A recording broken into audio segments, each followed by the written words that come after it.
Hey, so we're back. I just want to do a quick recap of what we missed. Or what we were watching. We're watching the group stage. Um, so over now, group stage is over now. You can see my fantasy points here. Did really bad, but it's a mix of things. First thing is the predictions. I only got 7 right, but I still think they were good predictions. It's like I'm not gonna pit XG, and they got like 1 and 4. I'm not gonna pit XG and 1 and 4. Team resilience, I should have believed in them. In hindsight, I had them there first. I had them over on this side. Then I wanted to believe in OG. I think OG disappointed again. Sad.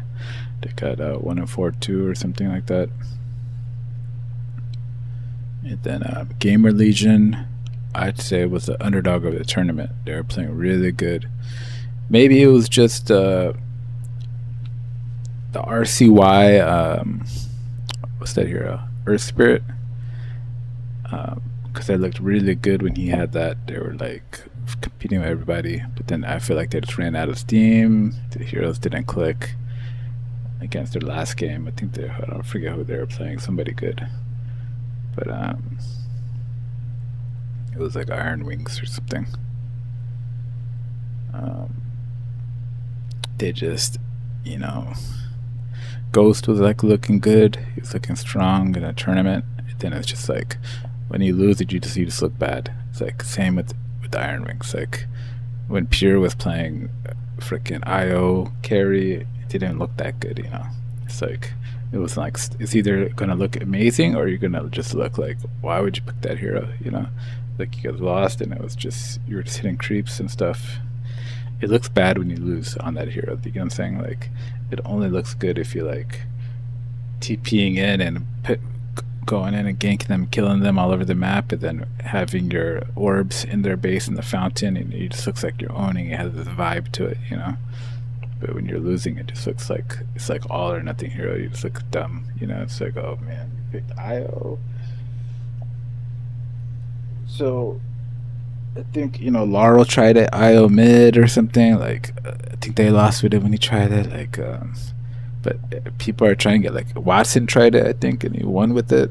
And then I think Pure tried it again and then won with it. And like there was like a couple. I don't think Mickey tried it. There was a couple of heroes who tried it. I don't think Yatora tried it.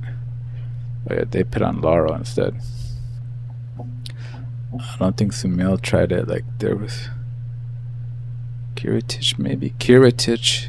Did Kiritich try it? Yeah, Kiritich tried it and was owning. Kiritich made it look hella good. Their game just because they won. So it's like if you win, it looks hella good. I don't think Nightfall would try that. So it's like a hype or like totally non-hype kind of scenario where it just looks bad. But yeah, and then Ghost and RCY, they just didn't look good in that last series. It just fell off for them. I don't know why. I mean, Fade was getting ganked and killed maybe because they didn't have an off lane. Speeds, Speed is like they like banned the winter. I think that was psychologically. They're like, ban the winter, we can't give him the winter. Then they gave him the winter the next game. He picked the winter, and then it's like didn't do anything. And I think it's because it's like winter is like a all or nothing kind of hero too. It's like you're either gonna get like 3 really good old soft, or you're in ice saves that were clutch. Like, oh, an ice save, he survived that whole time, that fight.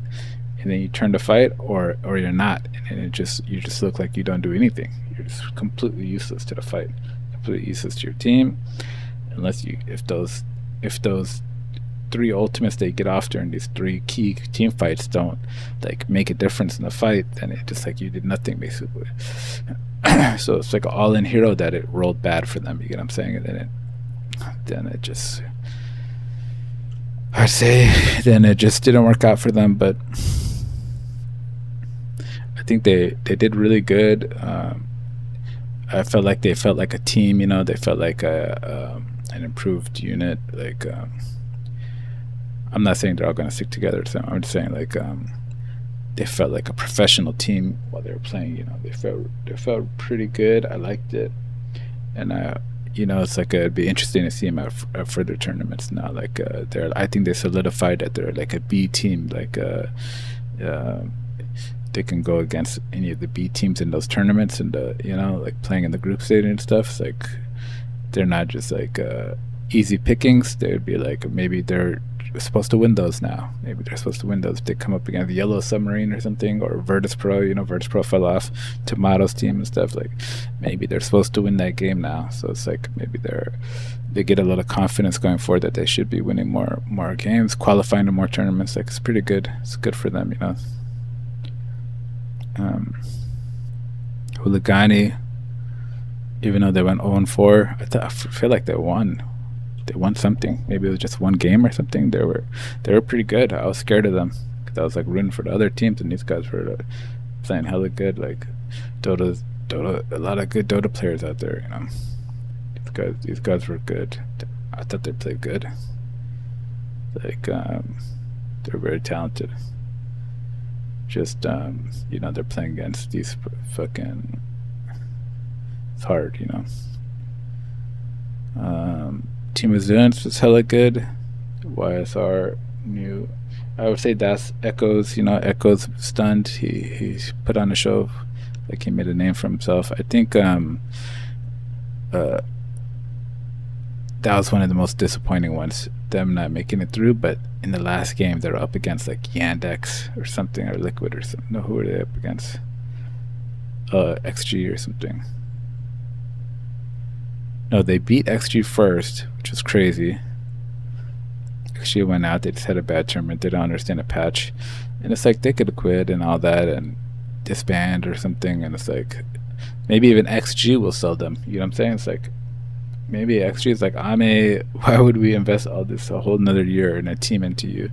You suck.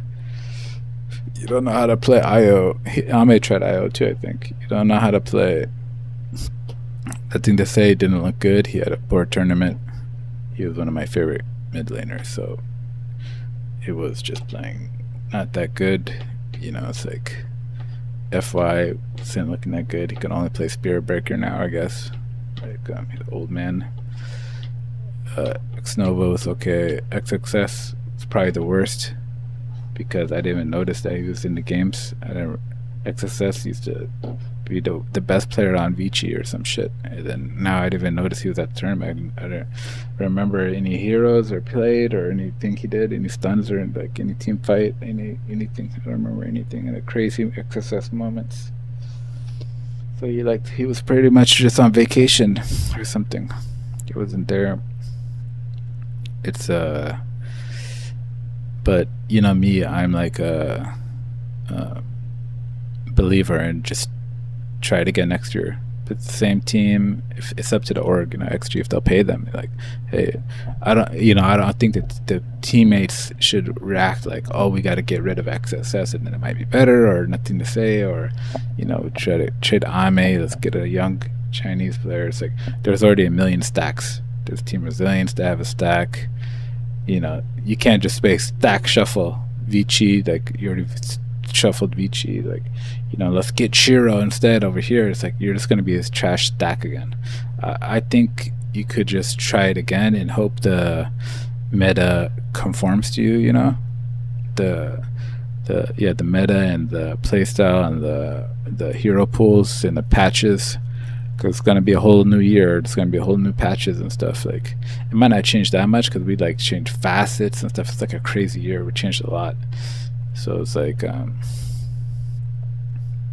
and I think they're like, even FY said like this era sucks. He was like there's the complexity down, everybody plays kind of the same. It's like the diversity or whatever is less, it's more like stringent and exactly the same. This is how you play if you want to win kind of gameplay. You can't like just be creative off the cuff skill, just do something that you thought of to win the game. It's like, no, you have to do the exact thing that you're supposed to do, or if you don't do that thing, if you don't take the torment, or if you don't get enough stun or enough team, whatever the thing of the meta is, I don't know what it is, but he's just saying if you don't do that, it's hard to win. So it's like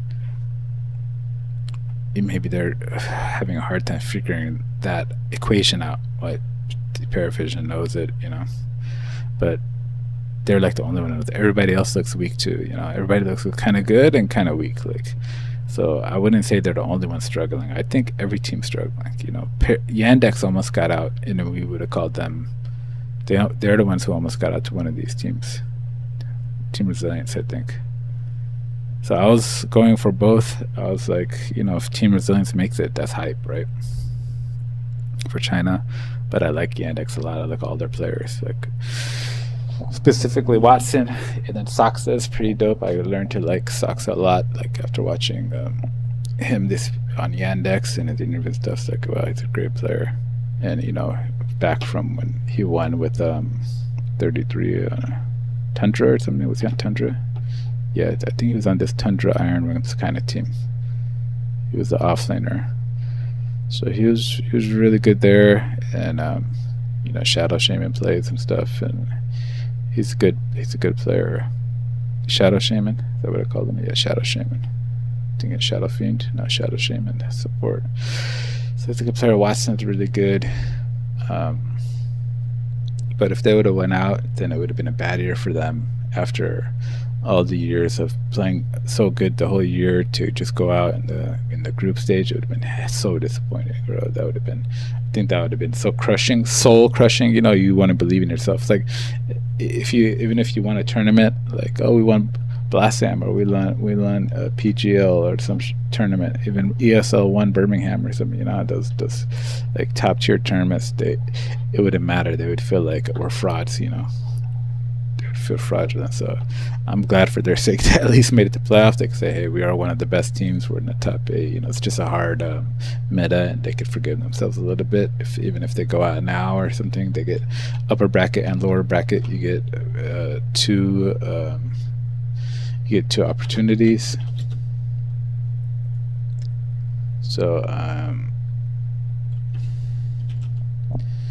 now they have two more opportunities to show their gameplay, which is better. Can have 2 whole series. It's like it's pretty good. I like it. I feel like the group stage is brutal. It's brutal. So at least now they made it to the stage to get 2 opportunities. I think Team Resilience, Gamma Legion, I put them 1 of 4, and they turned out to be the underdogs of the tournament that really shined really good. That they were pretty good. They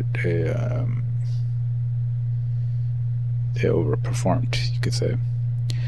And then LGD with Thompson, couldn't help but root for them. It's just the Thompson effect. It's like, not just because it's Thompson, like he's an anime character or something. It's just because he's like he's playing Dragon Knight, and you're just like, what are you doing? And then it's like, it becomes the meta. It's like his dumb strength blink. It's like people are like, we gotta copy that. It's like, it's really the Thompson effect. It's fucking crazy. He just like, and then he's like winning games with it, and they're like playing good, and they're fucking 2 and 2, 2 and 3 here. They had a good chance. The only problem is I think they got fucked over because they had to pick, and Whisper was playing out of his mind, or they had a good momentum. I feel bad for them. I really wanted them to make it, not for like the storylines and everybody in the community would like it. I'm just saying, just for the players, they were playing so good. It was like that level of gameplay. You just want them to make it to that next round, but it's only 8 teams, and then 8 teams who can't get in, so it's like, it's tough. It's just how it goes. There's going to be disappointed people, but they played good, and for all the drama they went through, I think they could be happy. I'm saying they lost their mid laner, they had to use a substitute, they had a lot of drama. So hopefully next year they can have a drama-free year, and play, and then have a more healthy TI experience. It's like, for salvaging mission, that was pretty good. They showed their team, they showed their brand name, LGD Gaming. People were excited, people liked the games. They made the tournament fun. Thompson was making a tournament fun with his weird builds and stuff. It was like, he really did do those weird builds. The commentators were talking about it, like, what's gonna build next, like it's like, it was actually pretty fun to watch. So I think they did. They did a great salvage mission, and they could just look forward to the next year with with good momentum. I don't know. I think they're gonna be like disappointed or something, or they shouldn't be. OG, I think, is the most disappointing. They got like 1-4. They didn't have any problems. They have a decent team. They played kind of good. They just I think they just lacked at the team fight execution. They would just kind of just lose the team fights, even though they're playing kind of good. They would just somehow lose a team fight. You need a team fight coach or something.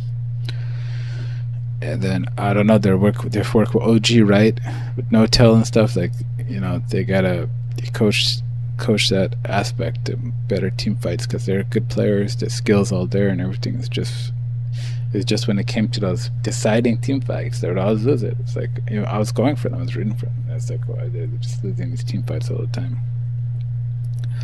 So I think they were the most probably at the end of the year to feel disappointed. They went 1-4. They didn't even go to this elimination round. They didn't have hope or anything. That's pretty sad for them. Aurora is the best team that didn't make it, I think. Out of Vici, I guess if you look at this list, Yandex made it, Vici didn't make it, and XG didn't make it. So, and then Bet Boom made it, and Nigma made it. Everybody else didn't make it. So you replace XG with Nigma and Vici with Bet Boom, and then that's the real thing. Yandex made it, and Liquid made it. They were just swapped over here. Yeah, good news for Liquid, right? They got 4-1 or some shit. They look good. That's great news. I'm a Liquid fan. I like them. I like other players. They had the roughest year. Nobody thought they would do like this. You would expect them to just squeeze through at 3-2 or something, to go 4-1. It shows that I think they went 4-1, which is pretty hype for Liquid. Shows they have some stuff going on. Position was pretty strong. I guess the supports have figured that out. They had just positioning problems and stuff. Ace is doing pretty good, so it's okay. I still don't think they're gonna win the whole thing, but they look stronger. They look like they can go to upper grand finals or lower grand finals. If they were there, I wouldn't be surprised anymore. After the way they played, I was impressed. I was like, okay, these guys are playing good, and they were fun to watch too. Nigma, we might just do the 4-1 teams. Nigma,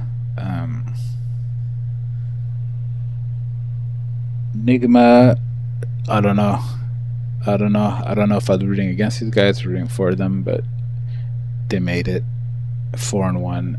It's for the Nigma fans, it's a dream come true or some shit. But it's Nigma. I still don't believe they're gonna make it. If you look here, we can start going to this.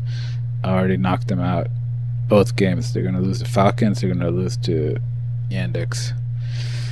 That's just how I view them. They played amazing. They played great. Devi was carrying from the offlane in the last couple games. And I watch RTZ streams. He said Devi's weak, but he looked pretty good. He looked pretty good. He looked good. There was a lot of offlaners who were MIA. He was doing okay. He was doing good. He's carrying some of the fights with Largo and stuff. He was doing good. So, you doubt Samel too. I'm like, Samel can carry, I know it's crazy doubting Samel, right? He was my first Dota player I ever liked or something. Because Sumail, the mid laner, he was dope. From Evil Geniuses, you know what I'm saying? But I'm like, can he still do it on this Nigma team and stuff? But they look serious. They look like for business, you know what I'm saying? And then he was playing good. He was playing good the whole time. He was winning trades. He was winning fights. He wasn't getting caught out too much or anything weird like that. He was winning the trade 1-on-1 versus Watsons and shit, and everybody Ame 1-on-1 with his Clinks or some shit. I forget what fight that was. Was it Ame versus Pure or some shit? He was versus Gitter. He was winning 1-on-1 fights, in tough team fights and stuff. He was playing great. They were playing good. The supports are just standard GH and stuff. GH is pretty good. GH and Omar. Omar is pretty good from the old Quest team. But the secret sauce of Nigma is Lornoff. This guy is fucking insanely good, bro. This guy's a good player. He's the mercenary or whatever they call him. Like he just always ready to play for these teams. He was playing Aurora, then Nigma got him. Like this guy's hella good. I like him. He fucking is a great player. Yeah, this guy needs a permanent team finally. Like what the fuck? Like I don't know. He reminds me of Pure, but like in the mid lane. Like he just has like this like great plays, great like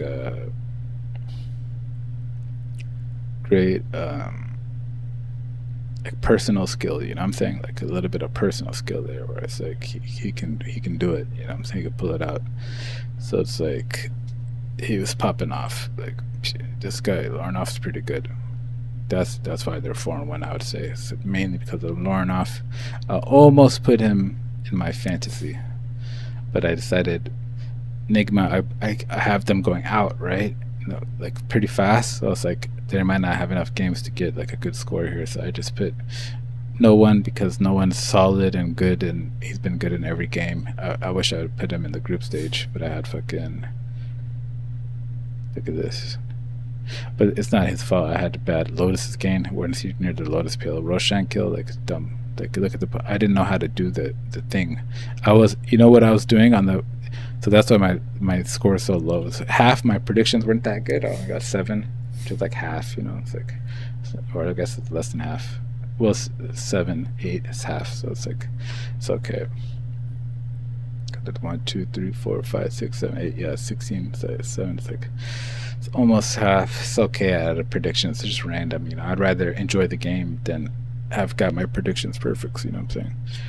So I enjoyed the games, but talking about my fantasy, what I did was I was stuck on this banner, war banner, like this. You can click them, and then you roll. Craft your core roll. You roll each stat, so you could roll the tiers, you could roll the stat with the first blood or kills or stuns. So I finally got creep score over here. I lost GPM, which was pretty good, but creep scores kills, that's okay. That's, I don't really care. It's pretty low. It's just like a, you know, I have like a couple dead ones, like not dead but just bonus stuns, and this, like it's not a big deal. I've fed these ones up to 320, so it's like because they're vampiric, so I'm okay with that. So I learned how to roll them, so I got these up to like average, you know, just average. Okay, I got runes on the mid laner, like on the mid laner I had lotuses. Like it was just, I got literally 0 points. How can you not even pick up one lotus, bro? He didn't even grab one lotus. This guy's efficient or something. He never walked by the lotus pool and picked up a lotus in a fight or something. He was just like my support, so get the lotuses and give it to me. It's insane. Roshan kills, not a good one. And then I didn't roll them to tiers and all that. I didn't mess with all this, so I did good enough to just survive. Like I'm 73rd or some shit. I was at 75th. It keeps changing, you know. 73rd. I was at 81 at some point, so I keep getting lower and lower. That's okay. I saw like Rocks or Gorks. He had like 13,000, so it's like I'm never gonna be able to catch up 2,000. Even if I do 13,000, then the next round, like they're gonna be up to like 20 something thousand or some shit, 26,000. So I'm never gonna catch up basically. But we'll try and we'll learn it for next year. You know, we'll get the idea of how it works, and maybe we could get this terrain. That's all I wanted, but I don't think so. 80,000. I'm not gonna get this terrain. So it is what it is. But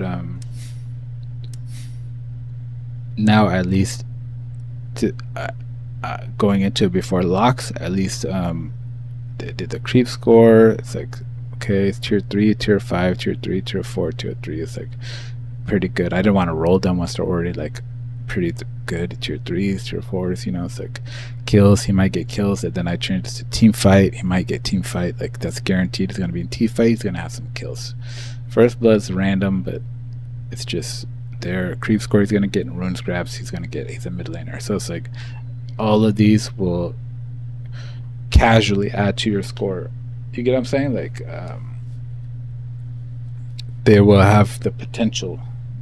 They will always add something. Whereas first blood is like a roll. It's like you might not ever get that.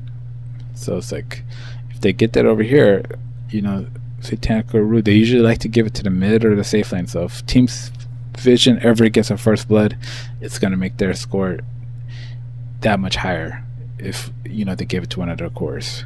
And that's kind of likely. It's as likely as these things, 15% chance, 9% chance, 16% chance. So it's just like it could happen, you know what I'm saying? But everything else, like deaths, kills, stuns, creep scores, just they're normal. In a game, they're gonna get those. So if they beat somebody, they're probably gonna win a series. So if they win one series, then I'll have a good things for these two. And I was wondering how it works, but I think it works that they only have to do good in one series, like 2 games out of one series, their best series. You take the best 2 games out of that. So it doesn't matter if they play 10 series or 1 series. So you could technically, I think that's the way they made it, so that you could technically choose Nigma, even if you think they're gonna go out fast. It's like if they had one good series, then you could count it. But I don't know if they're gonna have one good series, because they might lose twice in a row. You know what I'm saying? So it could Paravision. So that's the risk. But I'm saying they're most likely, I think, Paravision or Secret to have one good series. But supports, they can go out too. You know what I'm saying? Or Secret can go out too. So it's like smokes used. That's okay. Like they're gonna smoke up in the game. Stuns, runes, they're gonna grab the runes because they're gonna walk over to those. It's only tier 2 though. They're gonna walk over to those gold runes, the spawn, not the river runes, but the jungle runes. So supports usually go grab those. Team fights are gonna be in team fights, and then Lotus games, they might get the Lotuses because they're near the fighting.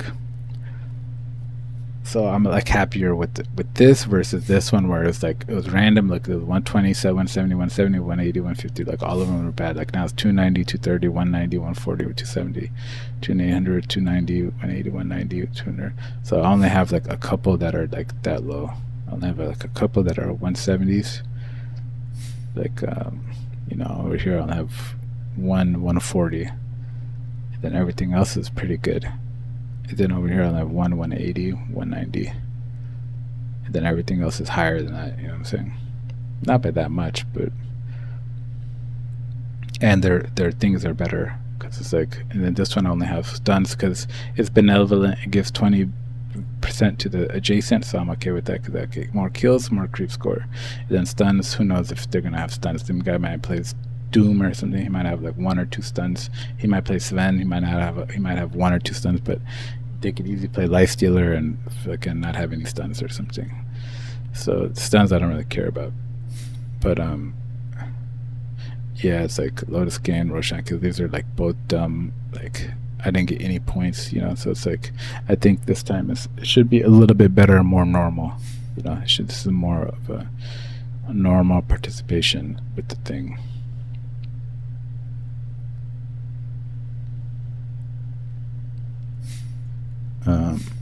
Okay, so that's fantasy we went over. That's my team.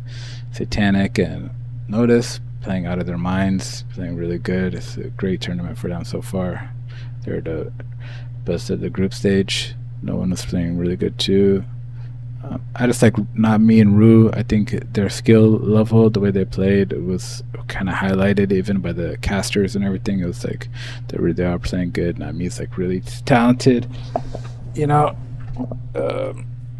so I think they're the support duo right now, the hottest. I went with Jin Q and stuff to give them some old fun kind of love, like from the old days, old TI, and have a Chinese team. We're in China, but they didn't do that good. So this time I had to support it. They're out, so I had to change it. So it's like Iron Wings I could go with. They're okay. Yandex I could go with. They were okay. They were remember they were struggling the whole time. Aurora's not in, so Falcons. Falcons were pretty good. Snaking was killing it. Snaking and Crit are really good. That's not a bad one to go with actually. Boxy and Tofu were okay, but I don't know what they do. It's like they're just random. Like they might be good, they might be bad. I have no clue. I have no clue how to judge what. I don't know what they play. They play weird heroes. They do weird things. It's like they might do Witch Doctor Tofu, or like because he's like, is he safe lane or off lane? I don't remember anymore. Is he helping the Ace out now? Is he in the off lane Tofu, or is he in Boxy safe lane? I think that's how they're going with it now. I don't know if they play, Bane, or how their heroes look. I just know Boxy might play Coddle or some shit. So it's like, I don't understand it, so I wouldn't pick it. Bedboom, Save, and Katomi, really good, really good. This is a solid pick. Katomi's been killing it, even more than Save, probably. And Save like a legend, right? So they've been really good. I would pick them too. I would pick them, but I'd rather just pick who I like. I like Spirit. I like Paravision, so I would pick them. Like, I don't want, like last time I could have picked a better thing. I just picked them to support. It's like I don't want to pick Kato. Let me pick the new unique guy. Let me pick a different team. Like I'll just pick Spirit. It's easy. They're hype right now. They have 2 good supports. It's okay. Takalis and 9 class. I guess they're killing it. I don't really know. I was just watching Satanic get triple kills and stuff. I already talked about speed. GH and Omar, I don't really understand them either. GH is another one of those guys who plays like fucking Winter or fucking, like Boxy, like Coddle or something. Like I don't know. Omar, he's gonna play Hoodwink, but that was back in the day. I don't know what he plays now. I think it's still Hoodwink. Hoodwink's good. Why wouldn't you play Hoodwink unless they ban it? He's like a Hoodwink specialist, I guess. They're okay.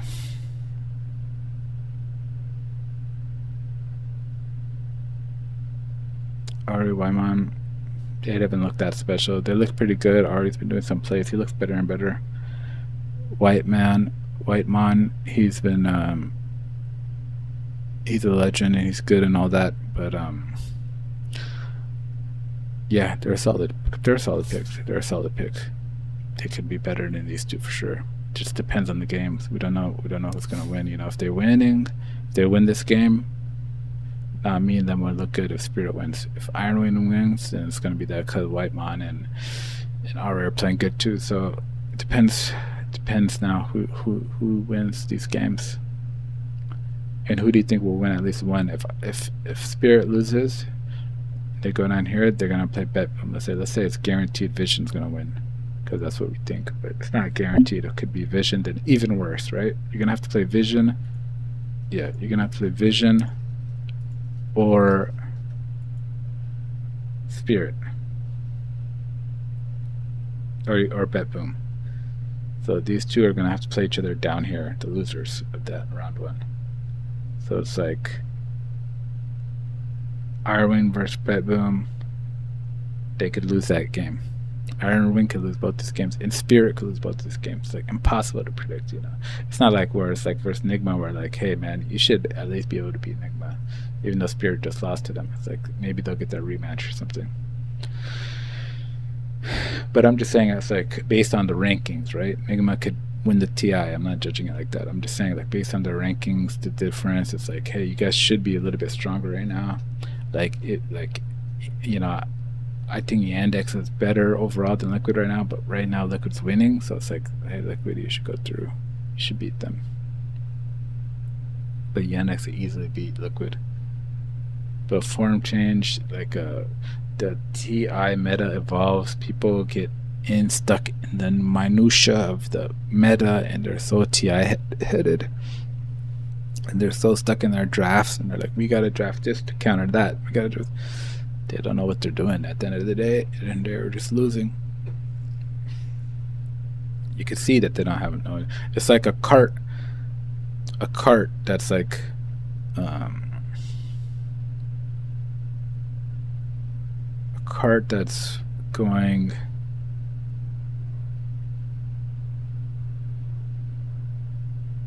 that's falling apart. I was gonna say going up and around the ramp, but that doesn't make sense. It's like a cart that's falling apart, but they're just like, put some tape on that side, put something on this side. Oh, the wheel's working. This wheel, we got a new wheel. Put a wheel on the left side, and it's like, oh, that wheel is actually helping us. We're just crushing teams. Then it's like, but the cart is a fake cart. Eventually, the rubber made, taped up cart or whatever, is they're gonna get to a real bump in the road, and they're just gonna collapse, and everybody, all the team's gonna fall on the ground. That's how I feel like almost everybody. They're all fraudsters. That's what I'm trying to say. This TI, none of them know what they're doing. Nobody looks like. Only Vision looks like they can beat everybody. They actually know what they're doing. That's the only team, and it's like it's not just from this tournament. It's from all year they've looked like that. So maybe they're caught fraudulent. They could fall apart. Nerves, underdog storylines. People with nothing to lose can beat you, all that kind of stuff, right? But I'm just saying there's a reason why I think 55% of players, they said, even the pro players there at TI, put Team Vision at 4-0. Even the other pros did that. Because that was before the tournament started. And then they actually did get 4-0. So it's like, how much do they have to prove that they actually know what's going on? And they're pretty good right now. They're pretty strong as fuck. You know what I'm saying? So it's like, it doesn't mean they're going to win TI or anything, right? It's just group stage. You'd be crazy to believe that, because it's TI. You could go to lower bracket, get knocked out. Lower bracket team can win. That's how it goes.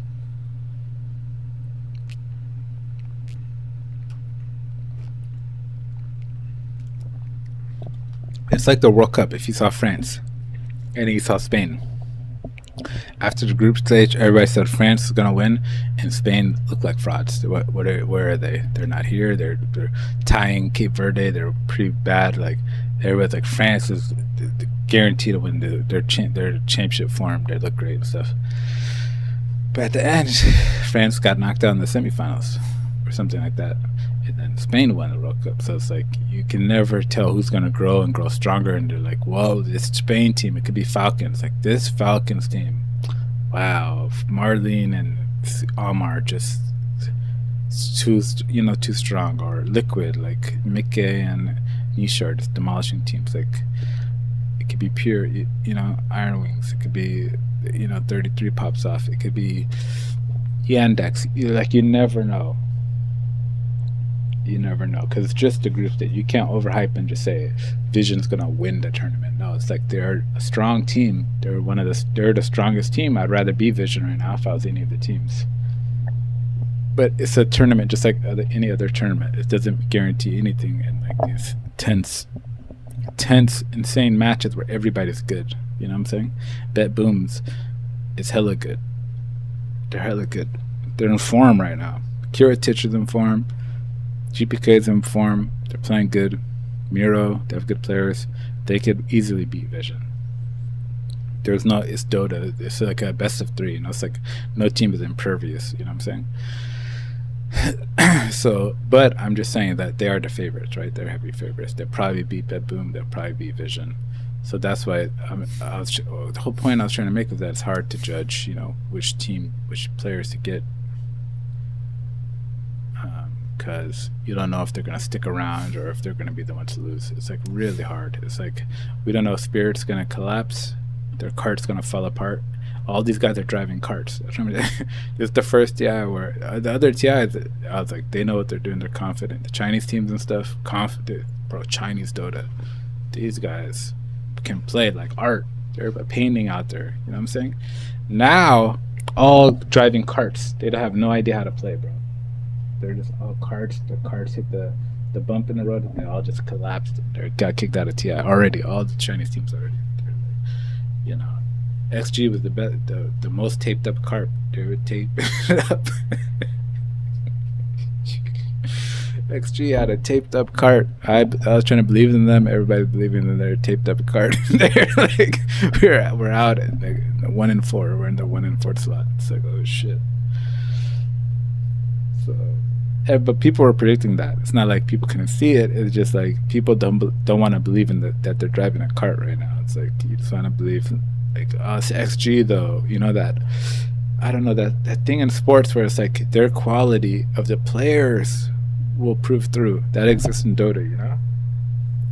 It's like Real Madrid versus, you know, Dortmund or something, or some Fenerbahce.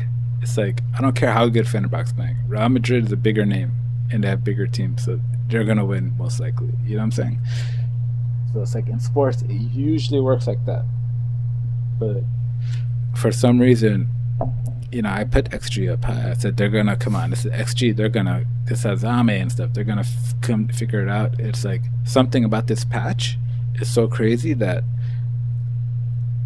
it's like the way the game's played right now. It's like nobody knows how to be good, or nobody knows how to be better than the other person, the other team, and you could tell that by how they're just copying each other's drafts. They're all driving carts, and they're like, this guy's put a muffler on their cart, or you know, something they added an add-on, this little wing thing on their cart, and it's helping them. They won a game. They won one game with it. Like, let's try that dumb extra piece and let's see if it works for our team. That's what Top's gonna do with this DK trash DK hero.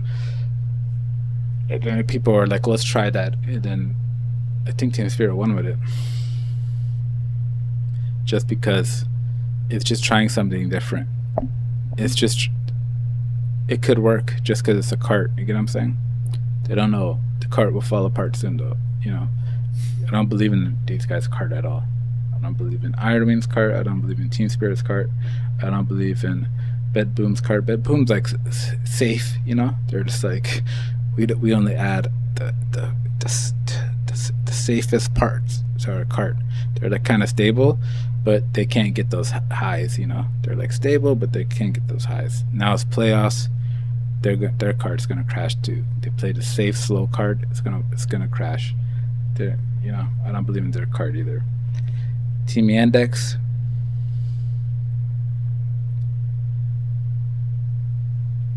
I put them in the final.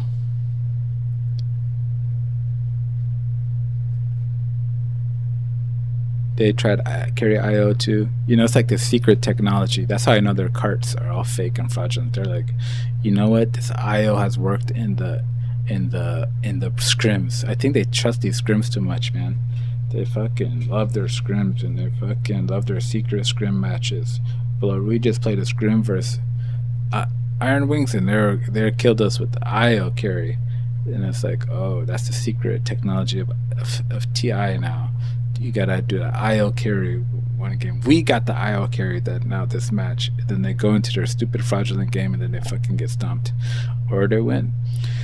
But either way, even if they won, it was a fraudulent win. They just invented this shit. Somebody saw some other team do it, and they said maybe that'll work for us if we copied them. And that's not a fucking strat. That's not like knowing what you're doing. You know what I'm saying? That's not some. We have the best ideas in Dota right now. They're just fraudulent, all of them, bro. They have a fake heart, and they're just like, what did you guys play?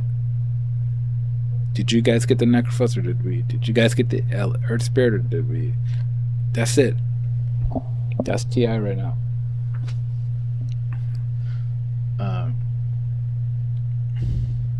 Don't get me wrong. I like it. I'm very excited to watch, and they're all very professional players and very high skill. I'm just saying the strategy. They try to fool you into thinking like they know what they're doing. I'm just trying to say, every other TI, they did know what they're doing. I'm trying to say, even the coaches, this TI, they don't know. This TI, they're just driving a fake cart. I just feel it. I just feel like Falcons, they could win the whole TI with the fake cart. That's all. They might win it, but it'll be, even if they won it, it would be with a fake cart where they don't have no idea what they're doing. They're like, should we bring in the old Sand King back from our lane? It's like, hey, it's working. Should we try the Elder Earth Spirit? Should we try the DK? Should we try the thing? I guess Falcons didn't try DK, and they didn't try I'm not exactly sure. Let me see. I think Falcons didn't try DK, and they didn't try IO. Like, look, no DK, no IO. Falcons bed boom. No DK, no IO. Yeah, pretty sure. Like, Iron Wings tried the IO here. Let's see who tried the DK. Somebody tried the DK. Somebody's copying DK.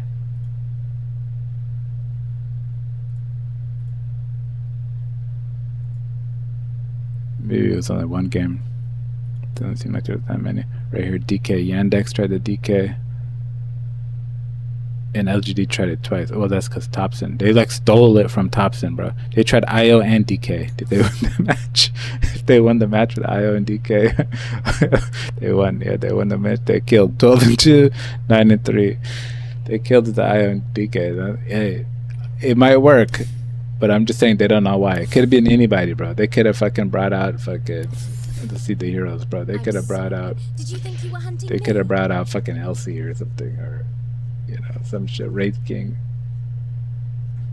Well, I guess DK, they're going with this magic build.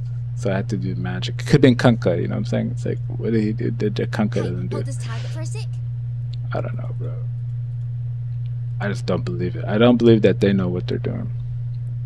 And the reason why is because, you know, Thompson did it first. If another team did it first, well, he was in the first game, so you know, maybe it was in the scrims. Maybe everybody already knew about it. Maybe it was already in pubs.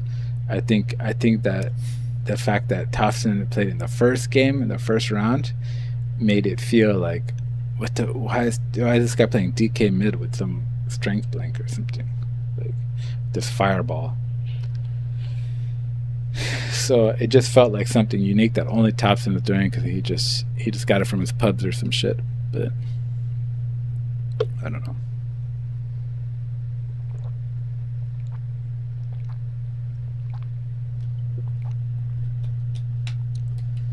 But they say that's the evolution of the tournament, right? Then in the last games, it's gonna be banning the DK. Oh, that would be fucking funny, because they'd be banning, you know, Tree, Coddle, some other shit, you know, something like if they banned the fucking DK first phase ban DK, get this DK out of here, it's too strong. That'd be hilarious.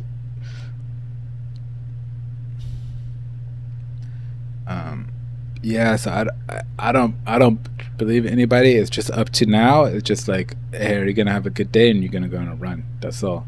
Just have a good day. So have a good day with Dota. Spirit could be one win could be Spirit. Or I guess they're called Iron Wings. Iron Wings could be Spirit could be Iron Wings. Vision could be Beboom. Beboom could almost be Vision, but that's less likely. But like Liquid could be Team Yandex, we've been watching them all year. They could be Liquid easy. Like Liquid has looked fraudulent all year. Team Yandex has looked good all year. So it's like, but in this tournament, Team Yandex doesn't look that good, and Liquid has looked really good. So it's like, how do you judge that? How do you choose that one? You know, I think victory goes to the person who's playing better right now. But then Nigma's been playing better than Falcons right now. So how do you recognize? How do you recognize that Falcon's gonna get better? Because like, I believe Liquid is good enough team as a base. They're S tier to A tier team. They could fall to A tier if they're bad, and B tier if they're like really bad. But I think Nigma at their best is still B tier team. Like they can't go to A or S tier. While Falcons like a S tier, A tier team. They might be B right now, but their thing is so much better. So it's like Liquid playing good right now. I mean, it's like, oh shit, they're approaching A tier. They're A tier team right now, Liquid. That's how I feel about them. They're A tier. Nobody wants to play A tier team right now. They're all kind of A tier, but you don't want to play A tier team. You'd rather play B tier team. Falcon's very happy to get Nigma versus Liquid, a B tier team. You know what I'm saying? So it's like this A tier team playing another team that's like maybe has been performing more B tier, even though they're A tier team, they're performing more B tier. So it's like, then Liquid has the momentum, but Nigma doesn't have the momentum. They've been performing good in groups. you want me to look it up for you, if we just go over it, I can go over here. Sorry you can't see it. I go to EWC. I'll just describe it to you. Enigma Galaxy 4-1-0, 9-1 in the group stage at EWC tournament that happened July 7th to July 19th. So this is 1 month ago. There was a big tournament at EWC. Their group was Aurora, Liquid, P-Time, Level Up, L1 team. Okay, so there'd be some teams. Liquid was 6-4, Aurora was 8-2, Enigma was 9-1. That was the standings. Enigma stomped the group, 9-1. Go to the other. So there was elimination rounds. Baboon, Vici, Team Spirit, and Rune Eaters. This one where Rune Eaters beat Aurora. Team Spirit beat Team Liquid. Liquid got out right there. They didn't even make it. So if you go to the quarterfinals now, that was the elimination phase. Quarterfinals. Enigma already made it because they're in the head of the group, and they're playing Bet Boom. Team Falcon versus Vici, Yandex versus Spirit, P Vision versus Rune Eaters. That's the whole tournament. Just 4 series. Enigma gets 2-0'd by Bet Boom. That's it. They're out. There's no lower bracket. So they stomped the group, 9-1. Bet Boom went 8-2 in their group. So unlucky that to face them. But Bet Boom went through the round 2. LGD beat Mouse in the elimination round. LGD had to play Bet Boom to see who'd go through. Bet Boom beat LGD 2-0. So Bet Boom beat their team 2-0, and they were 8-2 in their groups at second place at EWC. Very good team. They beat them 2-0. So it's like Bet Boom, even if Enigma had a slightly better record, 9-1 versus 8-2, and Bet Boom was second in their group, Enigma was first. You know what I'm saying? They topped their group. So they didn't have to go through the elimination phase. Or the survival phase, they call it. It doesn't mean all of a sudden Enigma is better than Bet Boom. Bet Boom crushed them 2-0. And they beat Vici, then they lost to Paravision in the final. So, the point I'm trying to make is that just because Enigma won their group stage really good and got up here at a 4-1, you know, they're showing this the results, but they should show the true results, like what do you call it, like a slide, like, or you know, like another tab, even just group stage, true results, so I could see like how they really finished. Like, is Enigma up here at 4-1? That'd be interesting information to have. You know what I'm saying, on here, like in the game client. I don't know why they don't have that. So just because Enigma is 4-1 team at the group stage doesn't necessarily mean that they're gonna beat Falcons. Like, nobody wants to play Falcons, bro. It's like fucking Falcons. They're hella good. Would I be hype if they did? Yes. Falcons won TI last year. Like, you know, who cares about their hype? Well, they could be 2-time winners. They can. It's up to them. But Enigma has more hype. Like, if they won it, that'd be hype for Enigma. That'd be hype for Sumail's back, like at TI. That'd be hype for Lorinov, GH. All these guys having a good TI. People like Enigma, not just because they're Enigma fans, even just the chance of Enigma finally making it back to high-end Dota after being gone for so long, after leaving Liquid as Kuroki's team. You know, they left Liquid. It has a lot of the same players. GH, they lost a lot of the same players, but they rebuilt, and they're like a different team now. They got Kuroki and GH still there in some manner.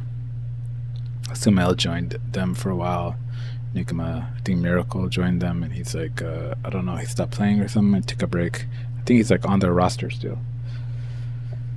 So just the era of Enigma being back at the high end and being in the mix with these guys is probably good for fans to see, that who are Enigma fans.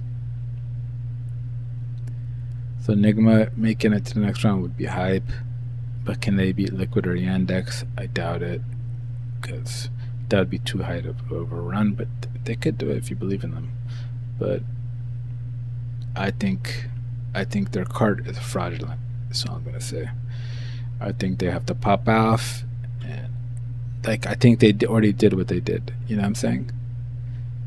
They did what they did at TI. They already won big time. They're top 8 now. Do you get like top 8 money? I don't even know if there's even that much money this TI. Or points or any? Yeah, you don't get any points. You just get like $100,000, $127,000. Is that enough for even one of their salaries to go for the rest of the year? No. It's maybe like one of their salaries, right? Or maybe 2 if they get paid like 60K or something. Maybe they get paid 100K. I don't know. I don't know how much Dota players get paid. I heard some players get like 300K or some shit on like really high tier players. Like this is an atrocious prize pool. I don't know what the heck. It used to be like 40 million up here. That's insane. So if it was 40 million times this by 40 was 127 times by 40 what they should be getting.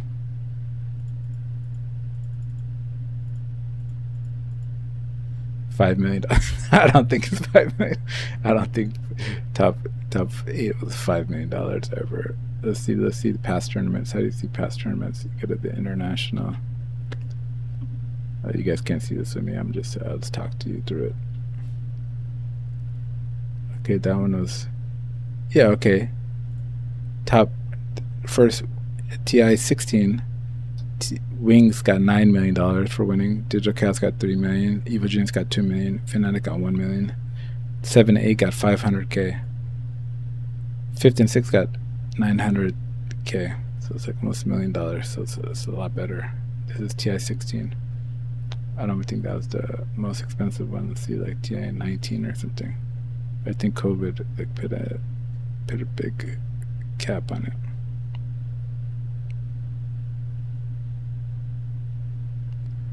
The 25% of battle pass.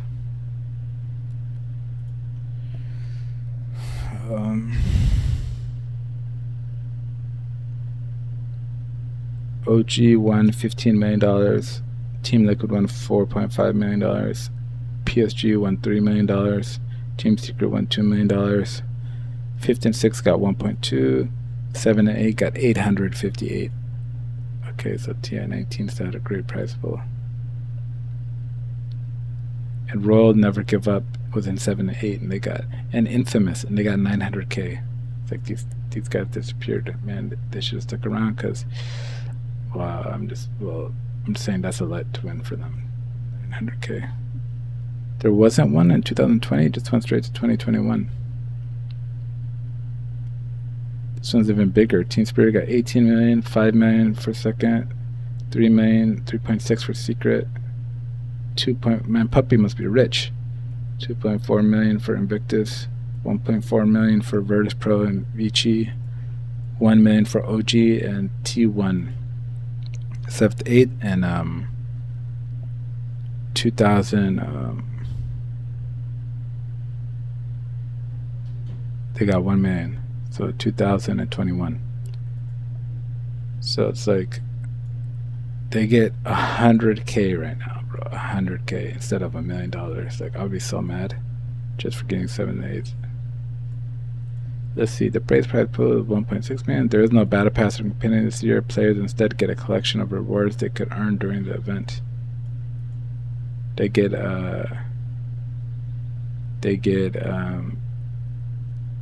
Dota Plus for 1 year, and Storm Spirit purple hat.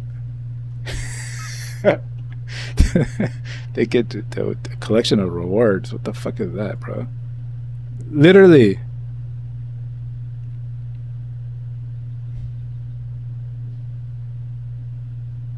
It's the performance reward. Additional players earns can make predictions pertaining to Dota 2 Fantasy. For each 1,000 points earned, players rewarded 300 shards. Dota 2 shards. 12 months. Battle Pass. Top 100 players. The fuck does this have to do with the players? The International 2026 features an in-game main client event with many of the same features previously associated with compendiums, but now made freely accessible for everyone. With that, Valve also dropped the compendium name from the feature, possibly to avoid confusion with the paid variant. There is no distinct name for this event.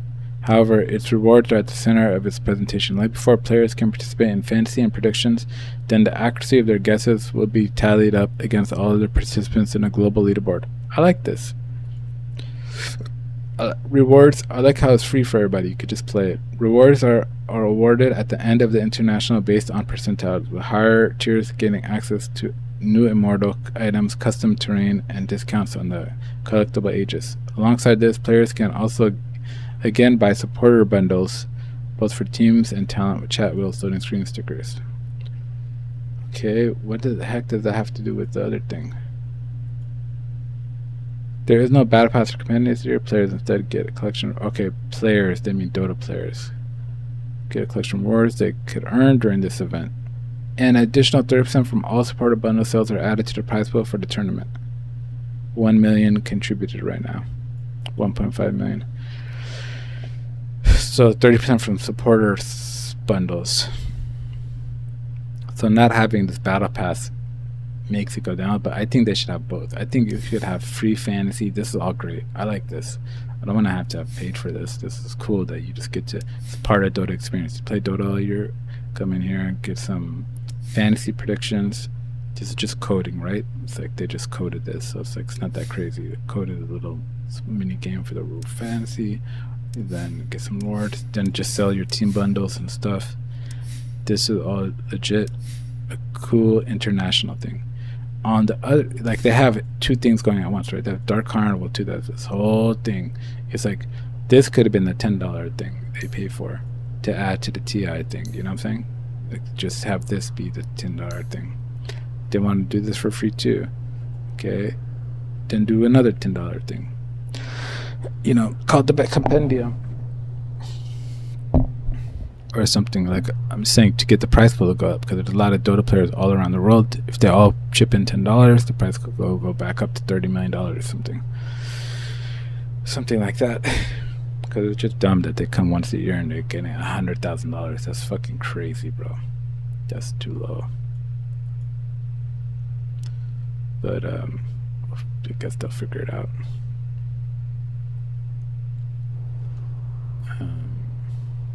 What was that ranting about anyways? How fraudulent their team was? Should go back to that rant. That was fun.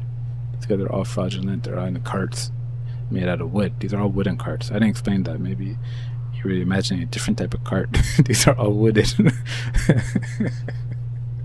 You know those shows we watch when we were kids where they're fucking racing the box carts with them? These are box cart racers, bro. These are just wood carts that they made at home.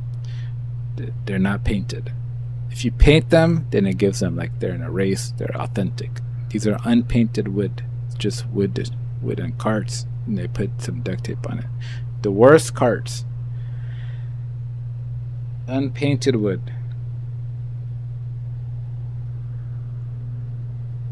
That's what Team Liquid is. That's what Iron Wings is, and that's what Team Spirit is. They would say, yeah, unpainted cart. We're just going, and then we're sham. All our drafts are sham. We're just guessing. We're just copying the other teams, and we're hoping to leech off of their good ideas and success, and I hope we could copy it into the grand finals. You know what I'm saying? Like they have no idea what they're doing. They're just carts that if they come up into one bump in the road, the cart's gonna break, and the whole team's gonna be lying on the ground with a bunch of wood, and they're gonna say, "Fuck, we gotta build our cart back up for next year." You know what I'm saying? That's pretty funny. They gotta build their carts up again for next year, bro. That's the sad part of Dota, though. It really is sad if you're out there. Like, they have to. I like the stability now. It's more stable. I feel like Aurora. They played really good. I like them. That was one of the most hyped teams for me. I'm sad that it got out. That was one of the teams that didn't make it. That I was actually sad they got out. XG and stuff. You could say, well, they just didn't have it. They just didn't play that good this year. It's okay. Hopefully they'll get to try again next year. But like I said, the disbanding thing, like if this was 4 years ago, 5 years ago, all of these teams would have been disbanded. Or back in the day, like, oh, you guys lost TI, we're disbanded, we're making a new team, you know? But I like that there is a lot of consistency nowadays. Like, Paravision, people don't know how consistent Paravision has been. They were Team Entity before. They had no one. They had DM. They were playing good. I don't think they had anybody else. They had Watson as a carry instead of Satanic, you know? So it's like, they were pretty, I don't know who their supports were. Their supports were like Kataomi and maybe somebody else. Kataomi was one of their supports. I forget who their other support was. I don't think it was Ducalis either. Ducalis came from Quest too. He's one of those Quest guys, just like Omar from Nikoma Quest. So it's like Entity came to Paravision. They changed their name. They got bought out. They got bought out, but first by Cloud9 because Entity got out of the Dota market. It's been pretty bad. As you see, the price was trash. So they got Paravision. They got no one, and DM was on there. That was their base. I don't think it could have been 9 class. I don't know when they got 9 class, but basically 9 class is here now. Vision, Ducalis, and then Satanic. They traded Watson or something, and then they got Satanic from Secret, and then they traded DM last year, and they got noticed. So they have changed. They changed, like, you know, a couple players, but I'm just saying, like, the squads have been more consistent these days. I think, like, you know, that's it. Like, Spirit has the same core. Yatora, Collapse, Laurel. They've been together forever. They just changed their supports. Posh got, like, retired, and they traded Mira for Rue like 2 years ago or 3 years ago or something. Did they have somebody else in between there? Maybe, I don't remember. So they've been consistent, and it's been serving them well. Like, this Falcons have been the same team for 2 years, 3 years. This is the same team that won TI last year. They're the same team. Liquid's been consistent. Insania retired, so they had to get Tofu. They kicked Saberlight, and they got Ace. But it's the same team, Mickey, Anisha, Boxy. It's like, it wasn't like a big changes. It was just like, they just had to make those changes because Insania was retiring and stuff. But it could have been Insania and one other guy, some other off names. Like, they've been consistent. Falcons. So it's like, teams have been staying consistent. Iron Wings has been the same since last year. Since Tundra, basically. Still pure, still 33, still White Mon. They just changed Saxa with Ari or something. So they've been consistent for like 2 or 3 years. Bedboom's been the same team for 2 or 3 years. They just signed Pure 1 year, and then they got Curatich 1 year, and then but they've been kind of the same team. GPK, Safe, Miro, you know, it's been that bunch. They got Katomi from old Entity Vision team or whatever. Pretty good team. So it's like Aurora, you know,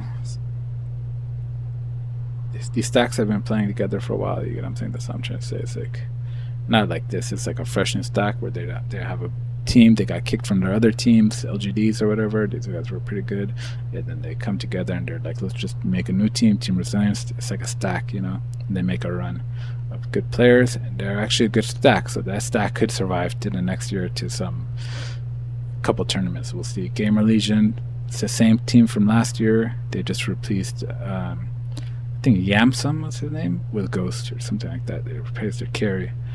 So they're the exact same team. RCY, Fade Speed, Big Num. So it's like, I like that teams are like staying together. I don't want Gamer Legion now. We gotta be a whole new team and disband and stuff like that. That consistency helps, and it's like, that's a sad part of TI. There will be roster changes, but I hope it's not that bad. Like WS, Nightfall, Mira, they seemed like they had something going for them. I hope they don't just rewrite the whole script and have to get rid of everybody. It's like, these talented players are talented for a reason. They're high level. It's like, why throw away your talent? The talent is getting more valuable. You get what I'm saying? Like, this is like a $300,000 a year player or something, or $60K. I don't know how much they get paid, but it's like a talent. You know what I'm saying? It's like it's not like the original days where it's just like five guys. You know, like oh no tail make a team. Like yeah, I'll put together a team better team than this. Why don't we get S4 or something? It's like these are more like talented professionals. They play for your org now. It's like so. It's like I like that stability. Like I know it's after TI, they're all gonna break up and collapse and change like one or two players, or maybe the whole stack will break up. But I don't like that. I wish this Oro team was actually pretty good. I enjoyed them. I wish they would stay together and just try to go to new heights next year. Hopefully. Hopefully it'll be like that because it gives consistency for the fans too. We have teams that we could support and we have teams that we could watch and we could be like, oh, Bet Boom again, made it to the quarterfinals this time. Aurora, we know what we're looking at. We know the teams. It's not just like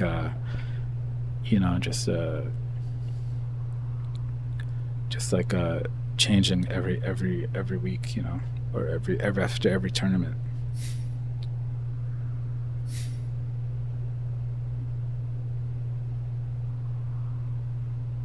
But that's how it is. They go home, and then like Texas looking for a new team all of a sudden because they only got top 8 or something. If they would have got out, you know, Malady. It's just like I hate that stuff. But that even happened to someone who made the finals. I forget which finals it was. The Gaming Gladiators. They went into the finals the last year. Then before the next TI, they were already disbanded because their team didn't want to pay them or was fighting them, something like, or was the players didn't want to play or something. I don't remember. I don't know who was at fault. I don't want to say because I think that thing ended like they might have gone to court against each other or something. I don't know. I'm just saying. There was a discrepancy there with the team and the players when you already had this group of guys already went to the final the last year, but it might have been a different group of guys. Did they already get rid of Duraccio by then? Who did they even replace him with? There is no Gaming Gladiators anymore. It's like they're gone now. Quinn's retired, Ace and Tofu came here. Celery went to some other weak team and then retired. So it's like they disbanded. I wonder who they got. Was it Watson? Yeah, Watson. Oh, Watson got lucky. He's on Team Yandex now. He could have been, and Liquid. Liquid picked up half for Gaming, and Yandex did. So Gaming was a good team. Yeah, but that was bullshit. Just era, just like, you know, the players go through so much chaos. It's crazy. They're just trying to just do their Dota career. And then after every TI, you got to be like, you could get fired or some shit and have to look for a new job, new career, new team, and everything. It's kind of crazy. I don't really like that. All right. So these are our predictions. Did we go through the predictions? Let's go through them again. Team Spirit over 1 win. Maybe we should play a couple games too. Team Spirit over 1 win. Why Team Spirit over 1 win? I liked 1 win. I like what they're doing. They're pretty good. It's just I believe in Team Spirit. Like I didn't believe in Team Spirit. It started the tournament, but I'm just saying watching the group stage and stuff. It's like I believe that they. For me, I'm like, oh, these guys could have already lost. They almost did. They almost went on the group stage. I believe they could still lose. You know, that's why I wish I could see who did they beat again in the knockout round. You know, they need that the rounds graph, so we could just at least see that, like something like that. Because it doesn't make sense that we can't like know who they beat. Let me go to outside source, which is the TI page on Wikipedia. Okay, Team Spirit beat Resilience 2-1. So it's 2-1. It was kind of close. I feel like Collapses hungry. He's mad. He's still hungry and mad. I think Yatoros still has it. It's just a draft. It's like you don't know what to pick. And the team fight are hard. think Laurel is the hardest part. The supports are doing what they can do. They're just picking Rubik's and Clockworks and Hoodwinks, and they're just playing Hoodwink games. It's like you can't ask. It's well, we lost because you didn't bushwhack that one time. It's not that. I think it's the mid lane.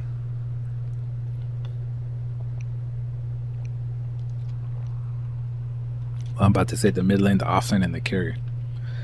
But of course, those are important positions. But I would say the off lane is kind of okay. You just either pick a centaur or a team fighter like Darkseer.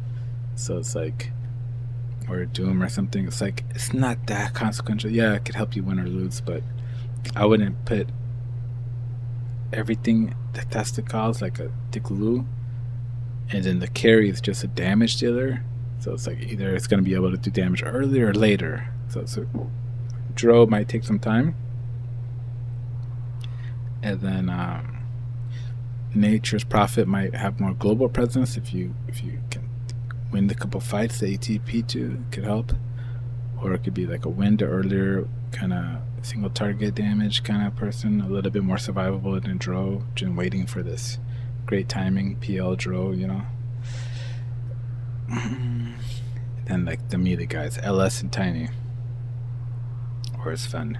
So it's like, I feel like that's not deciding it either. I think it's really the mid lane. I think it's like these Earth Spirits, how to win the team fight with the Earth Spirit and really crush with it, or Lena's, how to really make an impact with the Lena. Like, I feel like there's a lot of pressure on the mid laners to actually do a lot more. Like carry, we always expected them to be Lifestealer, Dro, Wind Ranger, do them damage and fight. That part's already established. I think it's the actual fight now that's giving the Dro space, or giving her saves and undying saves and this and that.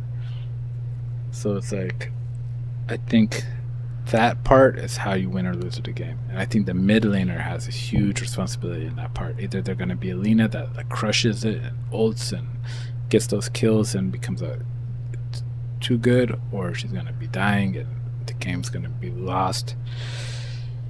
I think it comes down to mid laner. And who's better, Laurel or BZM? I think I'd give the edge to Laurel. Team Spirit. I give Team Spirit the edge. That's my analysis. Of course they can get crushed. Right? That's what I'm trying to tell you. These are all fraudulent. These are fraudulent teams. They can get crushed 2-0 by each other. You know, anybody could crush the other 2-0 except for Vision.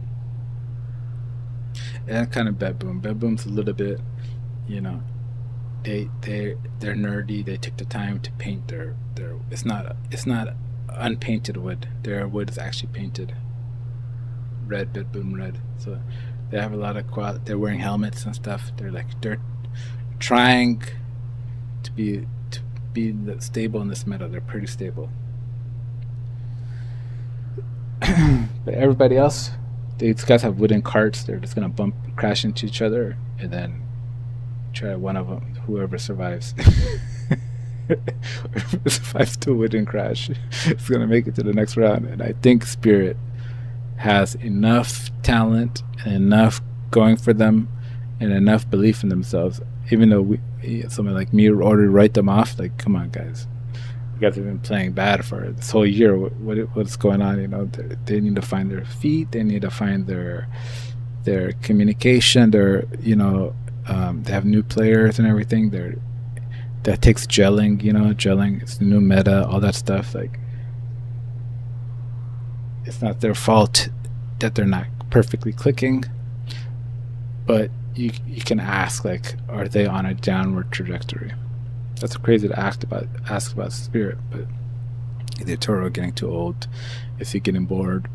Do they not care that much? Is it just we have to ask these things because XG is already out.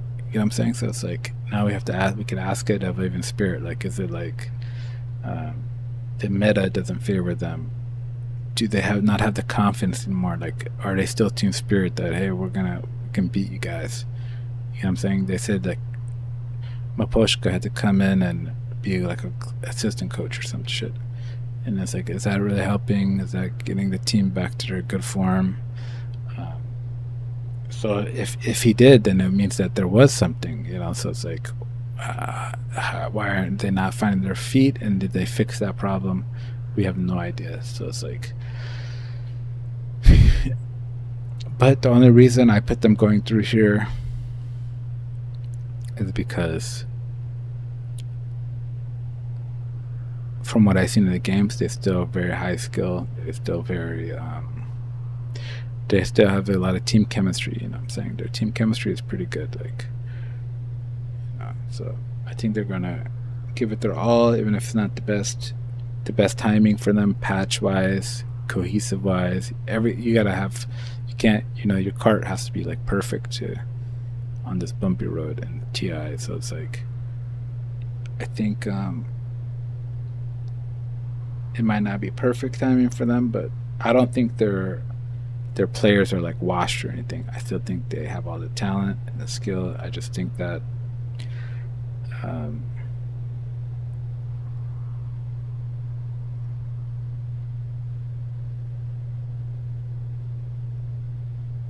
they haven't. They've looked good, but they haven't looked like dazzling. Like Brett Boom looked dazzling a couple times. Like the Kiritich IO was like, oh, this IO actually looks good. Like it's fucking auto attacking, and you know their plays like a little bit hype. Like they could reach like high levels. You get what I'm saying? So it's like, I think Bet Boom even looks a little better, even though I have Bet Boom going out like after 2 rounds. Spirit, I give them the edge over 1W because 1W or Iron Wings, they also have a fraudulent card right now. They're depending on 33 carry. Pure has been okay. They've been like okay. But if BZM Invoker versus Laurel Lena or some shit, I think I'll take Laurel. So that'll give them the edge in the game. They'll win one series here, then they'll lose division. So then Vision, Bet Boom, there's nothing to say. It's just Vision's the best team in the world right now. Satanic, could we say he's the best player in the world? He's my favorite player right now. He's amazing. Can't say enough. I like watching this team. They're so great. They're winning. I like Satanic's play styles. I'm gonna copy his hero pool. We have Nature's TA. You know, he makes TA work. It's like a TA Satanic. It's very tough. Life Stealer. Did he play Tiny? He plays Ven and Tiny. I don't know if he played Duro. He played Kaz. Morph might not be that good because even Yatoro didn't try to pull out it. So let me pull out my Morph. Then it's like he didn't even try it, so it's like it's not that good. He played Jug. He made Jug look good. He fucking looked like the best Jug in human history. Just playing it one time and shit. Yeah, it's pretty good. Lone Druid. Oh, if my thing looks different, I added a couple things just from watching TI. A couple Naga games. I said, okay, I'll try Naga one time. I added her back. I added Enchantress because I added Lone Druid because I said, okay, everybody's playing Lone Druid. It's like, let's try it. You know, inspired you to try it. Have a couple good games. Enchantress, I added her even though nobody plays that. It's just I used to play it and I used to really like it, and I was really good at it. I was like, pretty good. I just tried it like 6 times or something, and I was like 4 and 2 or something. It wasn't that crazy, but it felt fun going carry with her. The only problem it's had is I don't like creeps. Like having to manage these extra units. Like, so you get an extra unit, but it's like it's part of the Helm meta. So you go Helm, you learn Enchant, and then you have Druid guy with his bear. So it's like it's a good time to learn just one creep. You know what I'm saying? Not like 10, but it's like, or like Spirit Wolves and Lycan and Beastmaster and all that, you don't have to go full zoo, but one creep, you should be able to send your creep over there to farm or do something with it. What do people do with it? Kind of learn that kind of concept. I think it's a good time. So I'll bring Enchantress back to try her. She's been played in support, so I might try her over here in support too. But I remember trying her in support and feeling like she does nothing. Like, you have to be really good to do. You have to be really good to do something with her. She like does nothing. Like she does like one auto attack every 5 seconds or something. There they are. And you're gonna be leveling up like this, and your heal. You don't do nothing else. So I saw crit. I think get actually this little friend's axe. So he actually got the axe and like rooted people. It's only for 2 duration. 2 seconds. Oh, it could last up to 4 seconds.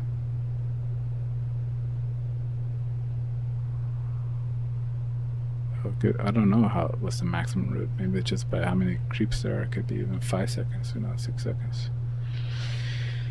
So if they're like surrounded by hello units, so it's like a little surprise thing. Your support, and then they're trying to push your high ground, and then you fucking just root somebody with little friends thing, and they're not expecting, and they can't move, and they're getting attacked by everybody around them.